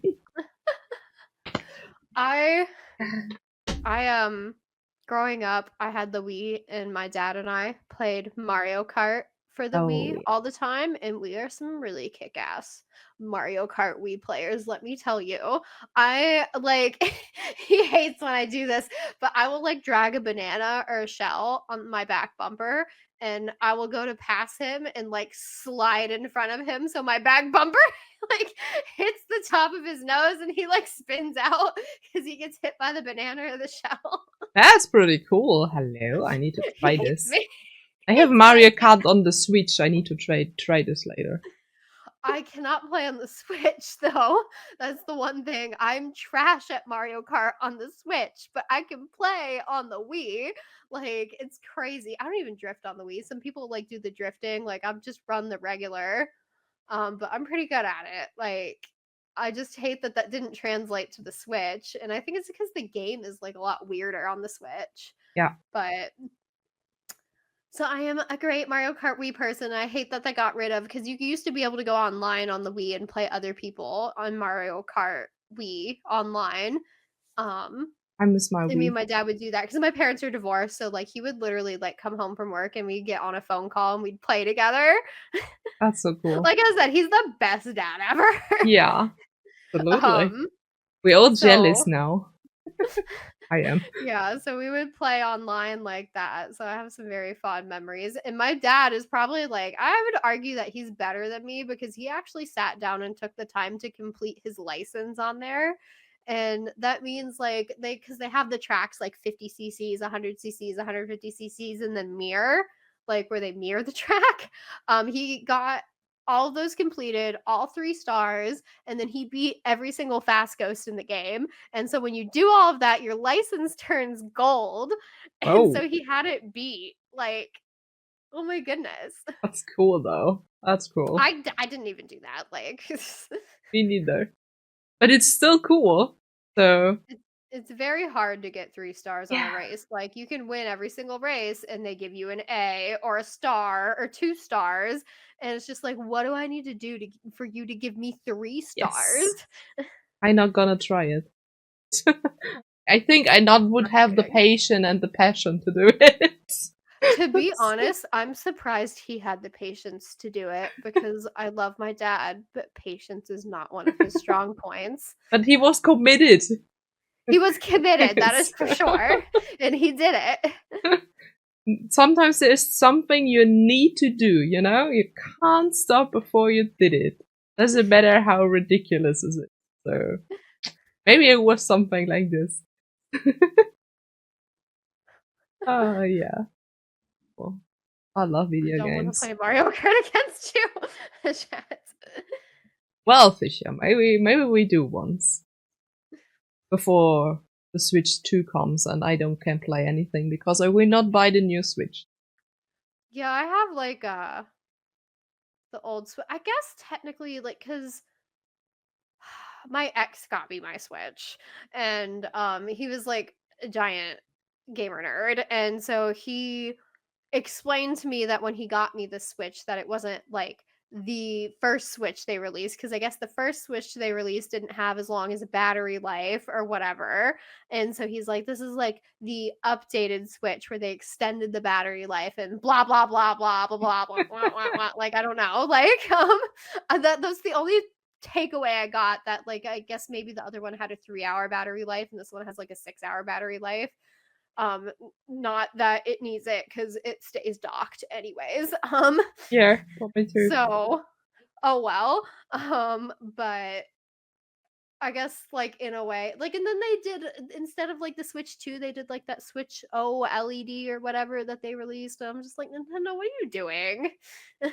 If you want a new console, just release a new console. Don't play these games. Yeah, that was weird, but I also probably not buying a new Switch though. Let's see how long I can use the one. If I were to buy a new console, I'd probably get the PS5, which I actually bought my ex that PS5 when they first dropped them, and I was rewarded with him cheating on me. Yeah. I hate him. It's the All of lesson, us. chat. Do not cheat on your amazing girlfriends that managed to get their hands on a PS5 the month that it dropped. Like, Yeah. what is wrong with you? There was so much drama there, so it's amazing. Yeah. So, anyways, that was probably like the biggest favor he ever did me, because now, like, I have my boyfriend now, and he's not like a loser with no direction in life. He's a fucking lawyer. So upgraded. Very good. I mean, you don't like such guys like the other one. Nice guy. Yeah, and he kept the PS5 was the worst part about that. Like, he did offer it back, but like at the time I was just like, in my head I was like, if I make him keep it, like he'll have to look at it and remember me. But then I realized later on he probably does not think of me when he looks at it. We sometimes make not the smartest decision, but well. Yeah, I should have taken it back. Oh well. Now we get a new one for you. Eventually, like I thought about it, but I have so little time. Like I said, like I used to stream like once a week before, like a couple years ago, and I was like I played the Harry Potter Hogwarts Legacy game, and I was playing Tears of the Kingdom. I had done all the shrines previously on Breath of the Wild, and I think we even did some Pokemon at one point. And it was fun. I really liked doing it, but then like life happened, and I like haven't streamed in forever. I did stream the iRacing sprint races I did with Shift Up Now, but like that was like the last time I streamed. But you, blah, blah. We can change this. What was your Twitch name? It's nstar241. NSTAR241. I'm already on there full. Just you already looking it up? Oh my gosh, what an angel. I followed you today because I was like, wait, I haven't followed her yet. What is wrong with me? I saw, and I was like, okay, I need to look in, and I know this person. I meant to do it a lot sooner, and I apologize for that. Like I said, it's just been like kind of crazy for me. Like my schedule for the entire year, like almost every single weekend, I've had something on the books, right? Like technically this interview is one of my like weekends that was like on the books. I think I remember when you messaged me, I was like, I have an open weekend here, and it was like so far out from when you first asked me, and I felt so bad about it, but like it's just gonna get worse because if you look at my race schedule, gosh, like it so down. They did cancel one of the races, but my dad is looking to fill it, so like we might go back to Roebling Road in July, because at the end of July we were supposed to be at Sebring Short, and they canceled that race because they realized that last weekend in July and then the first weekend in August are back-to-back weekends, and they had Sebring and Daytona on back-to-back weekends, and they're like, oh, maybe we shouldn't do that, and so they canceled the Sebring race. Oh well. By the way, Patty gifted you a sub to this channel. Oh, thank you. You can use. I should have been on here. Like I should have had it on my phone. Like I should have just had it going on my phone. What was I thinking? I could have been part of chat. I could have asked myself dumb questions. Yeah. A question. I saw this once in an interview as someone asked, "What is a question you ever wished for being asked to you in an interview?" Okay. Oh, it's fun. And sorry, chat. I think it was pretty loud. The alert, right? It was pretty loud. So. I'm not sure what is with the again. Well, yes, there you are. Chat. Love it. Yes, I am now part of the chat. I am like in this crazy mirror loop of watching us. Yeah, that's sometimes weird when you see yourself. Also, have a look at your Twitch channel later on because I thought.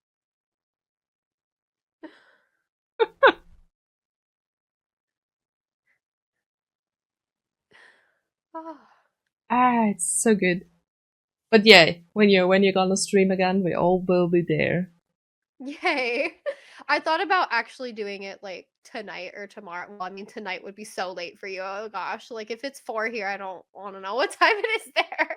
I don't know, but when I gonna watch. Like I thought about going on and doing like Minecraft just because like, but I also have to make sure I don't think I have Minecraft installed on this laptop. I had it on my old laptop. I mean, that would be a good thing you have it installed when you wanna play it. Yeah, so I thought about doing like Minecraft, but that could be boring. And then I thought about maybe trying to do Hogwarts Legacy or Tears of the Kingdom. So I haven't decided yet. But one of my goals this weekend was to stream something myself. So All of you it could together. be seeing that soon. All of it together. Yeah. Mario Kart, who do I main? Peach. And I find if you don't main Peach, Peach is a really big bitch. Like when I try to main Rosalina instead of Peach, like Peach is the worst, like I swear. So I have to main Peach. Like I can't, like it's hard to switch to Rosalina. Like plus Rosalina isn't like a character that's unlocked immediately, not on Mario Kart Wii at least. And so I like the only decent girl character because like I can't stand Daisy. The only decent girl character was like Peach. Like I like Peach. So I main Peach, and then you get so attached to her, like, you know, because you main this character all the time. How can I just trade her in for Rosalina, you know? Like, Yeah. I love Rosalina's little star buddy, though, that like bounces around while you're driving. So cute. And it goes when you hit like a speed. So I do like playing as Rosalina, but like I can't do it because A, like I guess I have commitment issues or like commitment problems because I'm committed to Peach, and then B, if I don't main Peach, Peach appears on the roster and she's like a colossal bitch. Oh, all the Peach love there. Oh. I do like Peach. I do like Peach. I like Rosalina a lot too, because well, she wears blue and she has a star. And if we haven't figured that out, I like those things. Yeah. So that's like very Nicole vibe. So we need this for Peach. Yeah, I need like a blue outfit for Peach, and she needs to have a little star buddy as well. Yeah. Okay, we ride Nintendo. We need this. Now. Yeah, I tried on Mario Kart Wii, they let you play as your own little me character too, and I tried doing that, but the voices they give them are freaking ridiculous, man. Like, it's and then my dad tried playing it because he always made he jumps around a little bit. Like he'll do Luigi, he'll do Waluigi like a lot. Wario I feel like was his favorite. He made Wario the most. But he jumps around a little bit, and I think it's because like each of those characters tend to be different weight classes. Because they had like the lightweight, the medium weight, and the heavyweight, and you get different cars on that. So Rosalina's tall, so they classify her as a heavyweight, and she gets different cars than Peach, who's a medium weight. But I find the I think it's called the Wild Wing. Like, I always pick her, and I always pick that car. If I do main a heavyweight, which would be Rosalina, I'd pick the Honey Coupe, which is like the next best car, I feel like. But I feel like the Wild Wing is the best car. So that's just another reason to main Peach, in my opinion. But his me that I had made him got classified as a heavyweight. I think he was mad about that. Versus like my me, I think my me was so small. Like, I originally made it so small that like it might have even gotten into the lightweight field. But then I made it a little taller or something because I want it to be medium weight. The good old times, honestly. I miss the Wii. The Wii times. I had a red Wii and I was so in love with it. A red one? What? Yes. I know there was a black one. Maybe it was only in Germany or something. Like, because I know there was a black one. I think it was but a I've limited. never heard of a red one. The red was kind of limited edition, so I'm not sure if this was just Europe or. Maybe it was just Europe. I know we had a black one over here. We got like colored remotes at some point, like blue. Like, I have a bunch of blue remotes, of course. I technically have 2 Wiis because, like I said, divorced parents. And the year the Wii came out, I asked both of them for the Wii for Christmas, and that Christmas I ended up opening the same thing twice. But it came in handy because, like I said, then me and my dad were playing Wii Mario Kart online together, like when I was not with him because we could only see him on the weekends. So it worked out good. Like it should. Yeah, so we still have both of them. I have my one here with me that I did indeed figure out how to make it work. Like, I can stream Wii games. I can So stream cool. the Wii. We gonna watch this, all of us. I don't tend to play it either. I hopped on Mario Kart on there like once for a stream because I was like, oh, this will be so fun. And then I realized it's like so boring for like for chat and everything because they're just watching me cream these AIs, like, and it's not really fun because I'm just wiping the floor with the AI. I'm like, my goal was to try to lap the last AIs, but they don't let you do that so easily. This chat here is used to seeing me doing all kind of stuff, and probably some of this is kind of boring. They used to weird stuff. Let's say it like this. We do a lot of weird stuff here. But I just stream everything, right? So play everything, I stream everything. It's just weird. I feel like that's just the best way to build the community of everybody that shares the same vibes, passes the vibe check, though. Yeah, I mean, we also have seen things. Yeah, I just also remember some clips and stuff.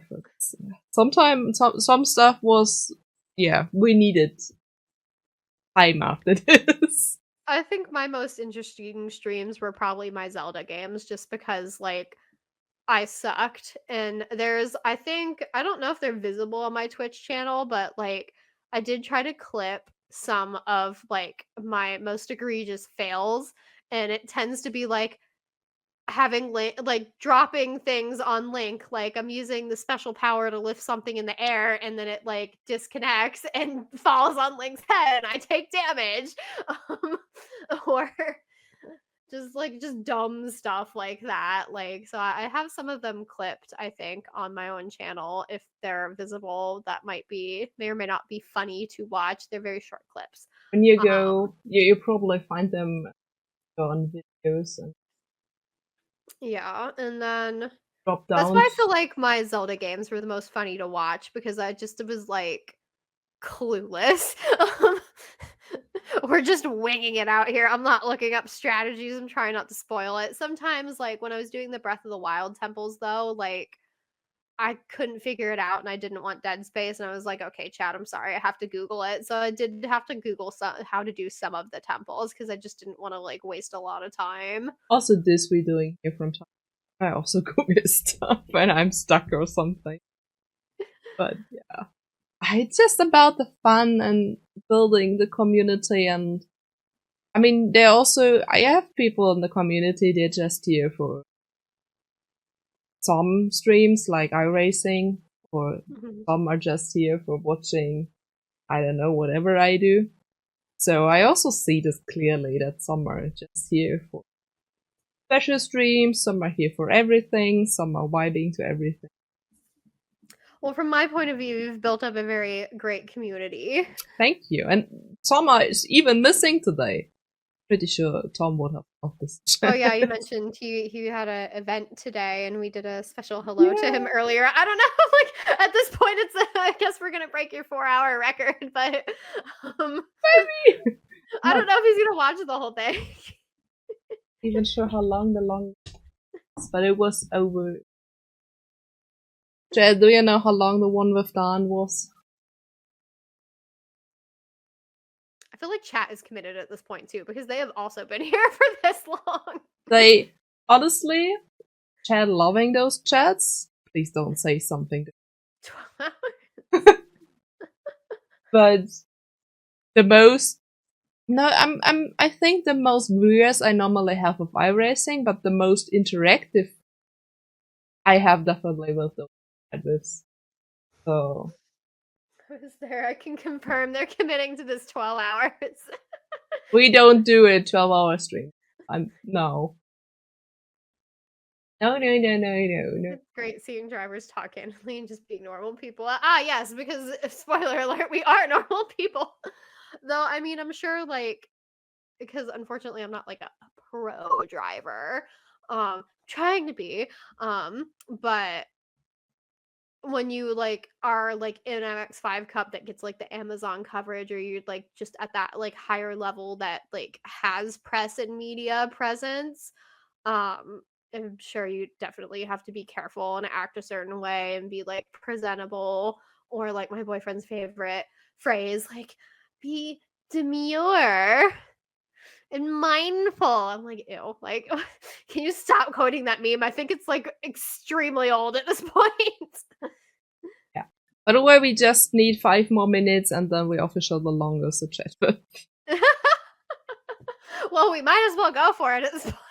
Yeah. I mean, the 5 minutes we definitely do, right? Yeah. You're gonna have 1 hour chat for like 12 hours and a 12-hour chat for like 1 hour, and this is the latter. Aw. Yeah. Yes, definitely. I agree. Definitely.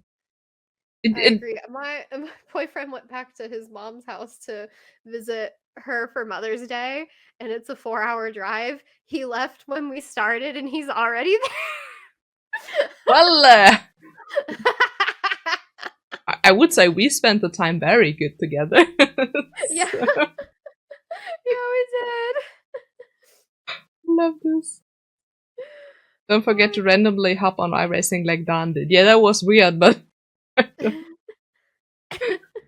don't think we repeat this here. I mean, we probably, hopefully, will hop on iRacing together one day, but not today. Yeah, I definitely need to hop on in general again soon, because I had the idea after like we talked about, like I told you I was not very good iRacer, and I had an idea after that of like I should record a lap on iRacing at like Daytona or Sebring and put it side by side with like a real life lap there. Well, that would be cool. And it would be so funny because maybe not Daytona or Sebring though. I feel like I've practiced enough at iRacing to stay on the track. But I was thinking like, oh, I suck at iRacing so bad that lap at Sebring compared to the like real life lap would be so much longer, and it would just be me off the track constantly. It would be so garbage. But it would be so fun. I will watch this. I'm in for stuff. 24-hour Nords next month. Sure. Especially Nords. One of the most difficult tracks on this whole thingy. I mean, we still have... Is that the Discord? Is that what I'm seeing? You have a Discord? Yes, we have a Discord server. That's what I always get confused, because I was like, Nightbot, what? And I was like, oh, okay, it's dropping a Discord link for you. Accept. I feel like I just accepted it twice, but okay.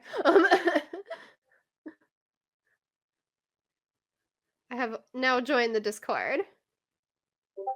With him? Oh yeah, so I forget that it opens automatically on my computer, so I'm here. Like I don't know if you can hear the noise that it's making since I have an external mic. But then, now I that guess you can hear it. now, Chad, now you're doing something.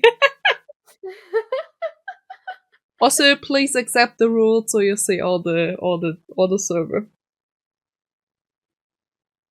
The server. Oh, please read it. Okay, I see.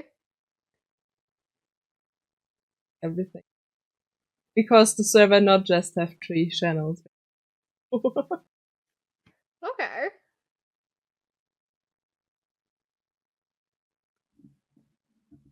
Is there an actual like accept button or something? When you go in the rules channel, and then you have this me text, there is a checkbox under there. There's a checkbox. Probably the worst Commands? explanation ever. Oh, this? You can tell I'm so tech savvy. Oh my goodness. Play game. Wait, is it this? I have no idea what I'm doing right now. That's always the best. Maybe if I actually look on my laptop, it might be easier. But who needs easy? So is it the... Oh, that's a lot of emojis. Hello, people. Welcome. Oh, the rules? Yes? Oh, check the check react? Yes. Yes. Okay, the general stuff, yes. Soliciting and whatnot.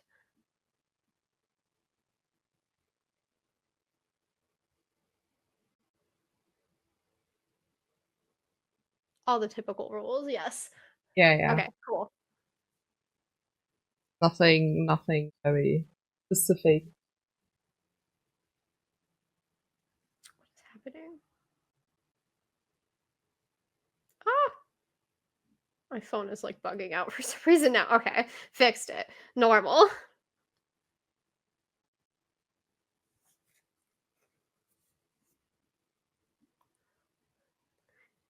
So like we're buds on all the platforms now. Like we've got the Discord going on, and then the Twitch, and I friended you on iRacing right before this started. Yes. That's how it It was works. like the first ever friend request that I sent because I didn't know how to send them before. Yeah, that's not the best made in iRacing, I would say. One of us.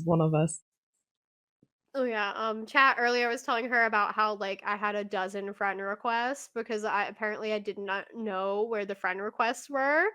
And I was on a phone call with a friend and he had wanted to run like an actual like race with me, in which he informed me that I'm a dumbass and I needed to shift differently because I was shifting like way too soon, I guess. Like I just assumed like that I was supposed to be shifting at a certain point and I was shifting too early, I guess. Um and he's like, "No wonder you're so slow in a straight line."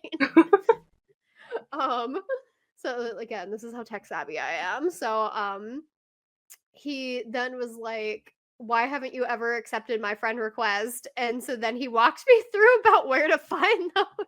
But I really say that I had like a dozen friend requests. It's really bad made. Also, you not get any notification or anything if someone sends you one.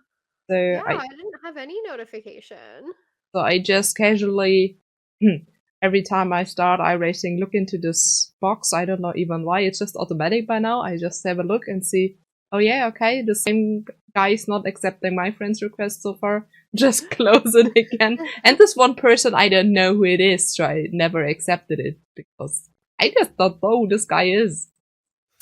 I imagine it's just like, I didn't experience, like, I haven't experienced this because I'm not really like an online gamer kind of person, but like, I know that other people tend to like, they'll just friend you, like, if they're in a lobby with you, like, once.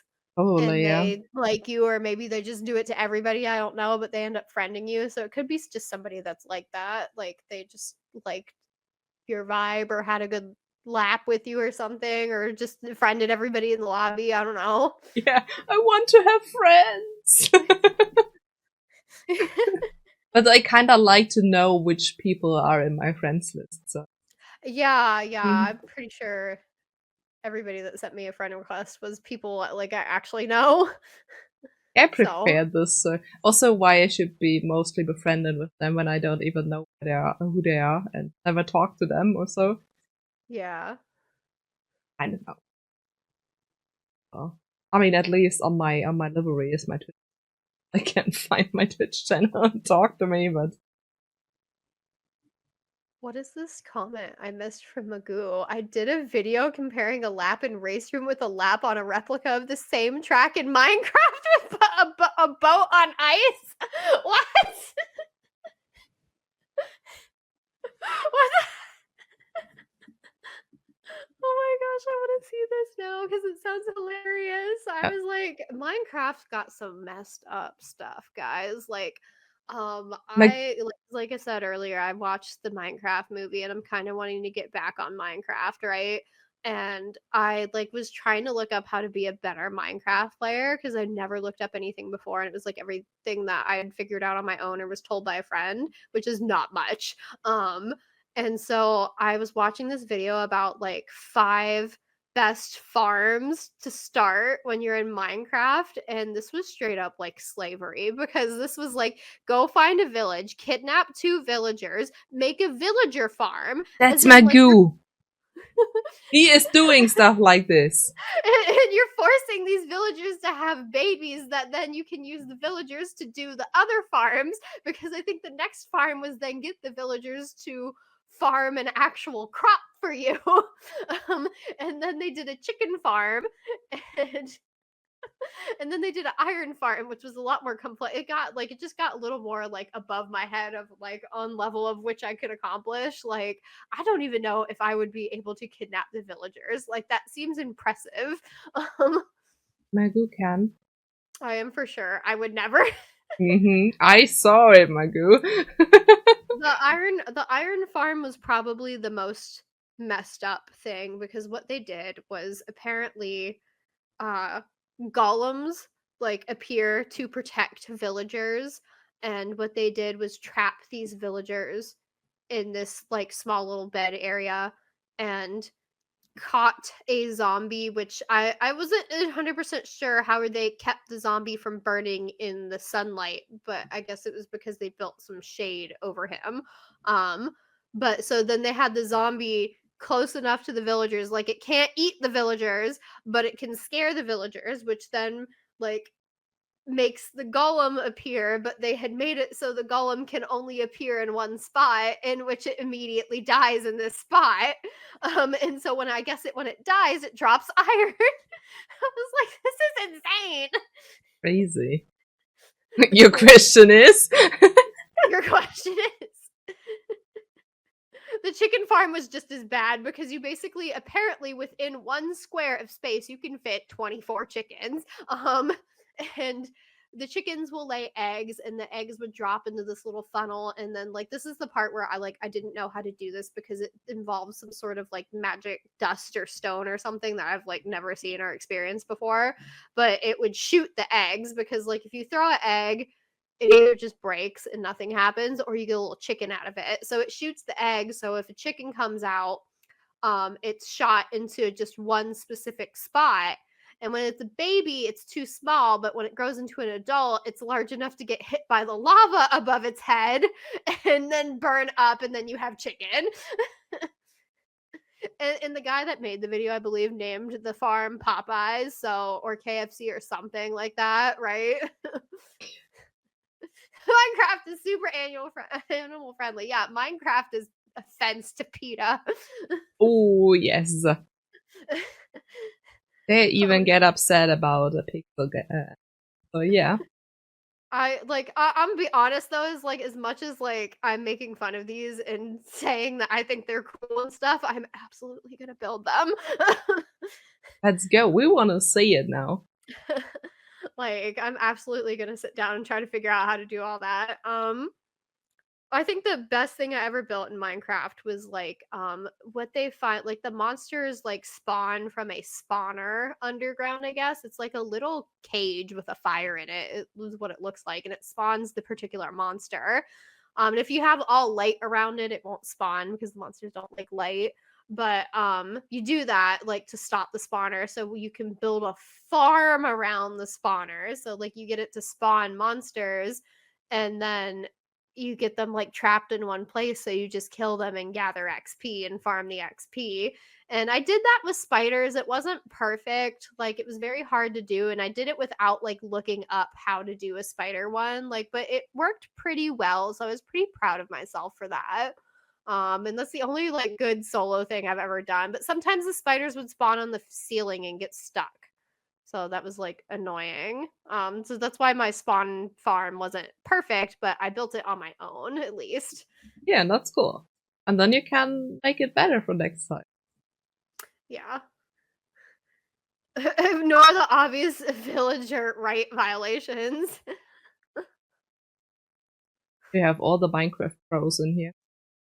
Oh boy. Not me. So maybe that's what I'll do later, like tonight or tomorrow. I'll have to hop on Minecraft because if your chat joins, I feel like I'll really get a lot accomplished. Yeah, they probably also help you a lot. I mean, I would be there, but I couldn't help because I'm not really played a lot of Minecraft, so I have no idea. I love bees and foxes and axolotls in the game. That's all. I feel like you might enjoy Animal Crossing more. I played Peaceful, this. friendly. Only racism going on is kicking out villagers that are ugly. Oh yeah. Oh yeah.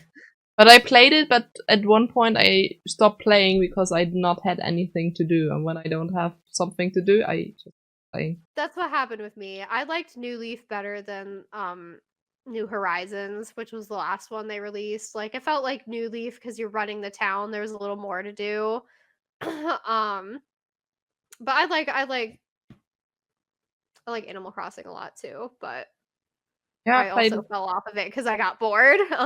Yeah, so I played it twice, but I stopped the same time at the second one because I had nothing to do, and then I just... Yeah, and I got frustrated because like I kept getting this squirrel named Hazel, like is what I literally started my island with, and she has a unibrow, and I'm just like, get off my island! Yeah, please I go. can't make her leave. Please go. I like tried to bully her off, and then I felt bad about it because I was like, well, that's so mean. And so then I just tried ignoring her, and she just won't leave. Yeah. We're too nice, even for video games, we're too nice. Yeah, I can't help it. Like I feel bad about it. I'm like, it's not her fault she has the unibrow. But still, I mean, there's so many animals to live on the island. Please give us the good ones. Please. They have to be trapped in a small room and constantly frightened by zombies, lol. Oh, we're still talking about the iron farm. They have the Minecraft discussion on now.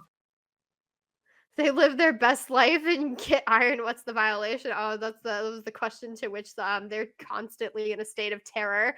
The dude in the farm video did say that potentially you could cheat a little bit.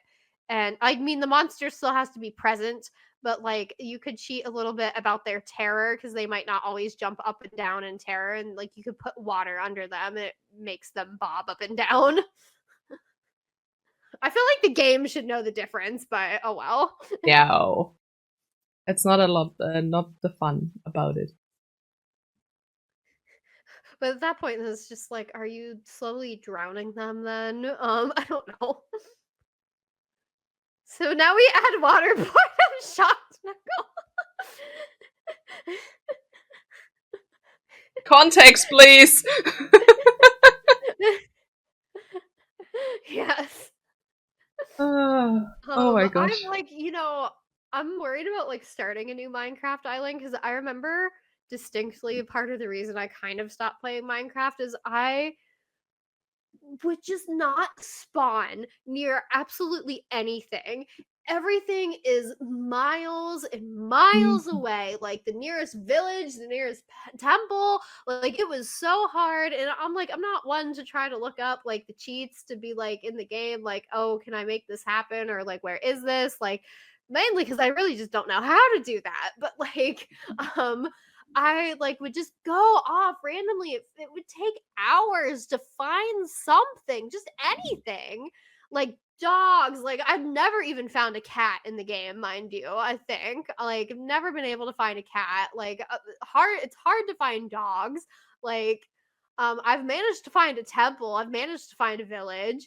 Like it just like, but it took forever. So I'm just like, that's the only thing I'm worried about. Like I make the world and it's large. So I think I need to sit down and Google, I'm like, how do I get like a small world or something like that? I don't have this issue. Yeah. I had a lot of cats. I don't even think they're called cats in the game. They're called like ocelots or something. Yeah. Yeah, you need to tame them, then you get cats. Also with the wolves, then you get a dog.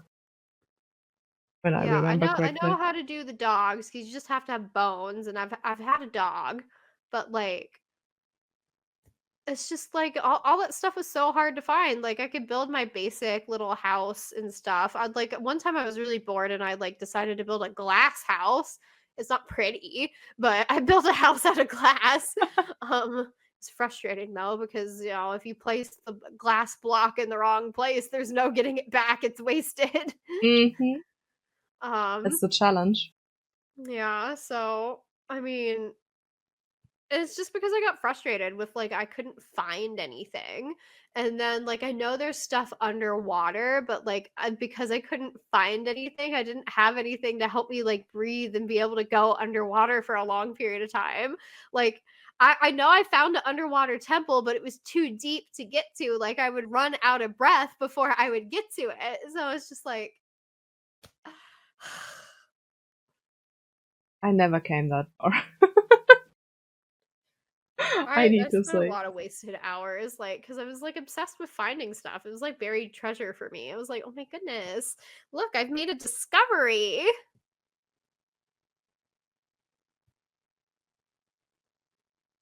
So I think we've probably officially beat the record for your longest trip. We did. I mean, I guess that's what happens because you went into it saying we're not trying to break that record. I mean, it's like how you said you weren't gonna stream iRacing, and then you do, and so then saying that we weren't gonna break the record, we had to break the record. But it not feels like 4 hours, okay? It just doesn't feel like it. No, it doesn't. I mean, my back might feel like that a little bit because I'm sitting on my bed, but yeah, I've also my shoulders a bit hurting, but still, it doesn't really feel like 4 hours because it's just a super nice chat. Yeah, it's just cool. So, I mean, we still can maybe come to an end slowly. But I would say I should probably plant that wisteria before the sun goes down. It's 5 o'clock here. And I also would say we should just repeat this and just doing... Yeah, I would love to. Just doing, not call it maybe a chat with, because that's done with this, but maybe probably just, I don't know, we yapping about stuff. Yeah, no, I would love to do this again, or like some variation of this again. Yeah, I'm absolutely in for it. So, Chad, and I probably think you are into it as well, because otherwise you wouldn't be here anymore. So... Well, hopefully chat liked me enough to have me back. I'm pretty sure. Also, Fisher just gifted 500 bits, so thank you very much. Aww. And I think 40 bits for the Queen celebration? I have no idea. It's showing me in German. Thank you, Fisher. So yeah, I'm pretty sure we should repeat this. I mean, we can think about how we do it. If we wanna just yap freely or wanna make sure a topic before, or whatever. I would love to do this. And you see, Chad also wants you back. Yay! I enjoyed this a lot, so Yes, I really have enjoyed it. So, I would definitely love to come back. Absolutely. I could do 4 more hours, but we shouldn't. We just shouldn't. I just don't want the wisteria to die. I mean, like, maybe it's okay because it rained last night, so maybe they're okay, but, like, they are cutlings that need to be, like, they're cut. Nah. We get Cutlings, this. is that a word? Cutlings? Like, they're just, like, snippets off of a main wisteria plant, so they need to be planted to survive. I mean, assuming that they're gonna take root. I mean, I wouldn't be surprised if they just died. I'm gonna be honest. No. But also, I need to eat something. Oh my gosh, yes, please go eat. Like, but it's normal. Every time I stream, I'm getting hungry. So also, I see the kitchen from here because it's open. So. When I eat something again, it's not gonna be that chicken. No, that the butter chicken I made. That fail of a butter chicken I made. I'm gonna have to eat it at some point. I'm hoping my boyfriend will eat it because he likes spicy. Fingers crossed. Like, he made pad thai the other night. I don't know how he does that. I tried to make pad thai once. It didn't go well. It's probably just because he's Asian. Not to be racist, sorry, but like, I just feel like, you know, when it's your culture, like, yeah, you're probably better at making the food. Not that like he's Thai, but like he's Indonesian, but we know his what you mom mean. makes all sorts of Asian food, so he's used to it. But yes, I will not be eating that spicy butter chicken tonight. No, he's gonna eat it. We just all in for it. That he. There was not as many food questions as I thought there'd be. Yeah. Somehow it wasn't that much food than normal. Well, we did ask a few questions. Not as many. Probably because they realized it was boring and I like fried chicken. I also love fried chicken, so I don't mind. I'd probably do some tomorrow. So. I know Europe doesn't really have them, but like Chick-fil-A here, I don't know what they do to it. It's like they put crack in there. It's like the best chicken sandwich ever. I think what they really do to it, if you ever like want to try this, but I think they marinate their chicken in pickle juice. And I have done that, making like some chicken tenders. Like, you don't want to marinate it in pickle juice for too long because then it gets like a little overpowering. Because I did try to do chicken sandwiches marinated in pickle juice overnight. And it was kind of too much. I would say maybe like probably 30 minutes, like to an hour in pickle juice marination process. And then air fry it or something. I always advocate for air frying because it's so healthy. I have one. Same. I use it all the time. It's still packed, so I need to unpack it. I have one. Yeah, so then bread it and air fry it, and then there you go. That's probably about as close as you're gonna get to a Chick-fil-A sandwich. And they're very good. It actually is like, I didn't even think to do that until a friend told me, like, oh my gosh, my wife makes these chicken tenders and she marinates them in pickle juice, and it's a game changer. I'm like, oh my goodness. I should try this. Like, that's a fun thing to try if y'all ever want to try that. I'm open to try anything. What are my other departing food comments? I said I have a fish allergy, but I love sushi because there is such a thing as vegetarian rolls. I love them. I normally eat them. So. I like avocado rolls, avocado and cucumber rolls, sweet potato rolls. I do like, though I don't try to eat like a ton of them because they're very like, they're heavier. It's been a thing that I've seen become a little more popular, but they're doing like chicken tempura rolls, which obviously isn't vegetarian because there's chicken in it, but like the chicken tempura, they're putting it in a sushi roll because they do that with shrimp. They do shrimp tempura rolls, except I can't have that because I've never confirmed that I'm allergic to shellfish. Like, I'm allergic to fish, but both of my parents are allergic to shellfish, so I just don't touch it. Yeah. It's close that you're probably also allergic then, yeah. Yeah, if I'm like my dad, I'm not allergic in a life-threatening way, just the other way. we don't need to test it, right? So Right, yeah. So I don't have seafood or like fish, unfortunately. So, but that does not mean, do not ever look at me weird if I say I like sushi, because I freaking love sushi. Oh yeah. Just the small amount of rolls that I can have. All right, I gotta run. I need to grab a shower before dinner. Yes. Thanks for hanging out. Yes, thank you all for hanging out. Yes. Thanks for being here and to attempt the raid, even it not worked. Thanks, Fisher. Yeah, so even chat needs to probably go do things, so it's probably a good point to Yes. But maybe chat, wrap it up. we will do this again. We're gonna see how we do it again, but we will do it again. Here, or on her channel, or on both. I mean, Is that a there's... thing? Can you do like a double? We can do Oh, a wow. multi-stream. We can even share our chat and stuff. So Ooh. that should work. I should have thought of that like beforehand. Like I just didn't because I was like, oh well, this is her channel. I'm not trying to steal her thunder. We definitely do this for the next time then, because I think Yeah. that would be cool to Yeah. stream together and have chat together and everything together, especially when we do it like more like we yapping about different topics instead of having an interview. Like, Yeah.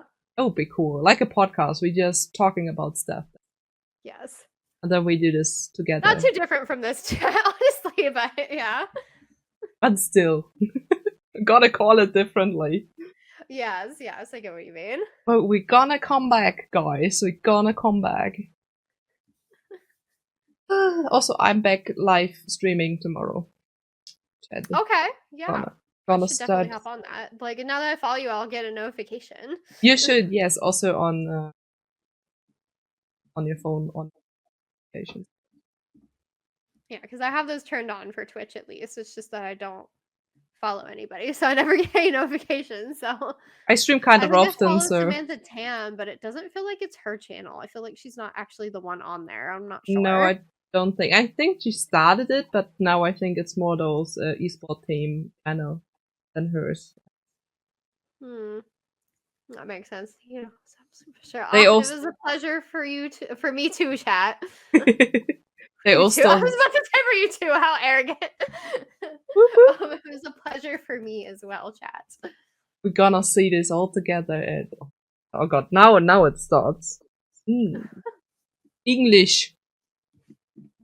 Even I'm kind of proud how far I came. When you saw my first streams, there's no proof anymore, but my English in the first streams, oh my god. I would have never guessed. You speak it perfectly fine. Well, thank you. Maybe you speak it better than me. But my first streams, holy moly, they weren't good. But it was kind of the decision to start streaming and then in English, because I was on a racetrack in Denmark, had a racing driver, and we both struggled with English, and then I did the decision that I said, okay, I need to do something. So I started streaming. And now we're here. No, that was a good idea. That was a good way to do that. Yeah. I actually, honestly, I was wondering. I was like, I wonder if she like normally streams in English, or if she, if all of her followers like speak German, and I'm gonna be like struggling. I also do think I have more followers that are not German than German, actually. I can't even go back or doing German streams when I want. And I would have no viewers anymore, no. Megu is the perfect German. Yeah, he is. Megu claims always he is good in German. He can pronounce some words very good. Okay, guys, we should, because we should maybe save the plant and save my food. And I also need to feed the cats because we are 17 minutes over food time. Wondering that Baloo isn't here. Aww. Need an automatic feeder. I can hear him typing, jawohl. Yes. I hear this in my house. Beautiful. Okay, chat, you can catch me probably tomorrow before Nicole, because I'm streaming 6 p.m. CEST, so 1 hour earlier than today. We're gonna start Spirit of the North 2. And we'll see how the game is, if we after the stream or not. And yes. And stream. Thanks for being here, watching, chat, and lurking. Thanks for gifting the subs. Thanks for resubbing. Thanks for the bits. Thanks for everything. You know how it works. I hope you had fun. I know you had fun. Bye. Thanks for being here doing this with me, Nicole. Thank you for having me. I Oh. really enjoyed it. I look forward to doing it again sometime. Yes, we coming back to this because it was a lot of fun. But for today, we're gonna end this with a new stream time, a chat with record. Yay! We I'm the did it! record holder. You won it! We are amazing. So yeah, thanks for all the questions. I didn't mean to be, but I'm the new record holder. Yeah.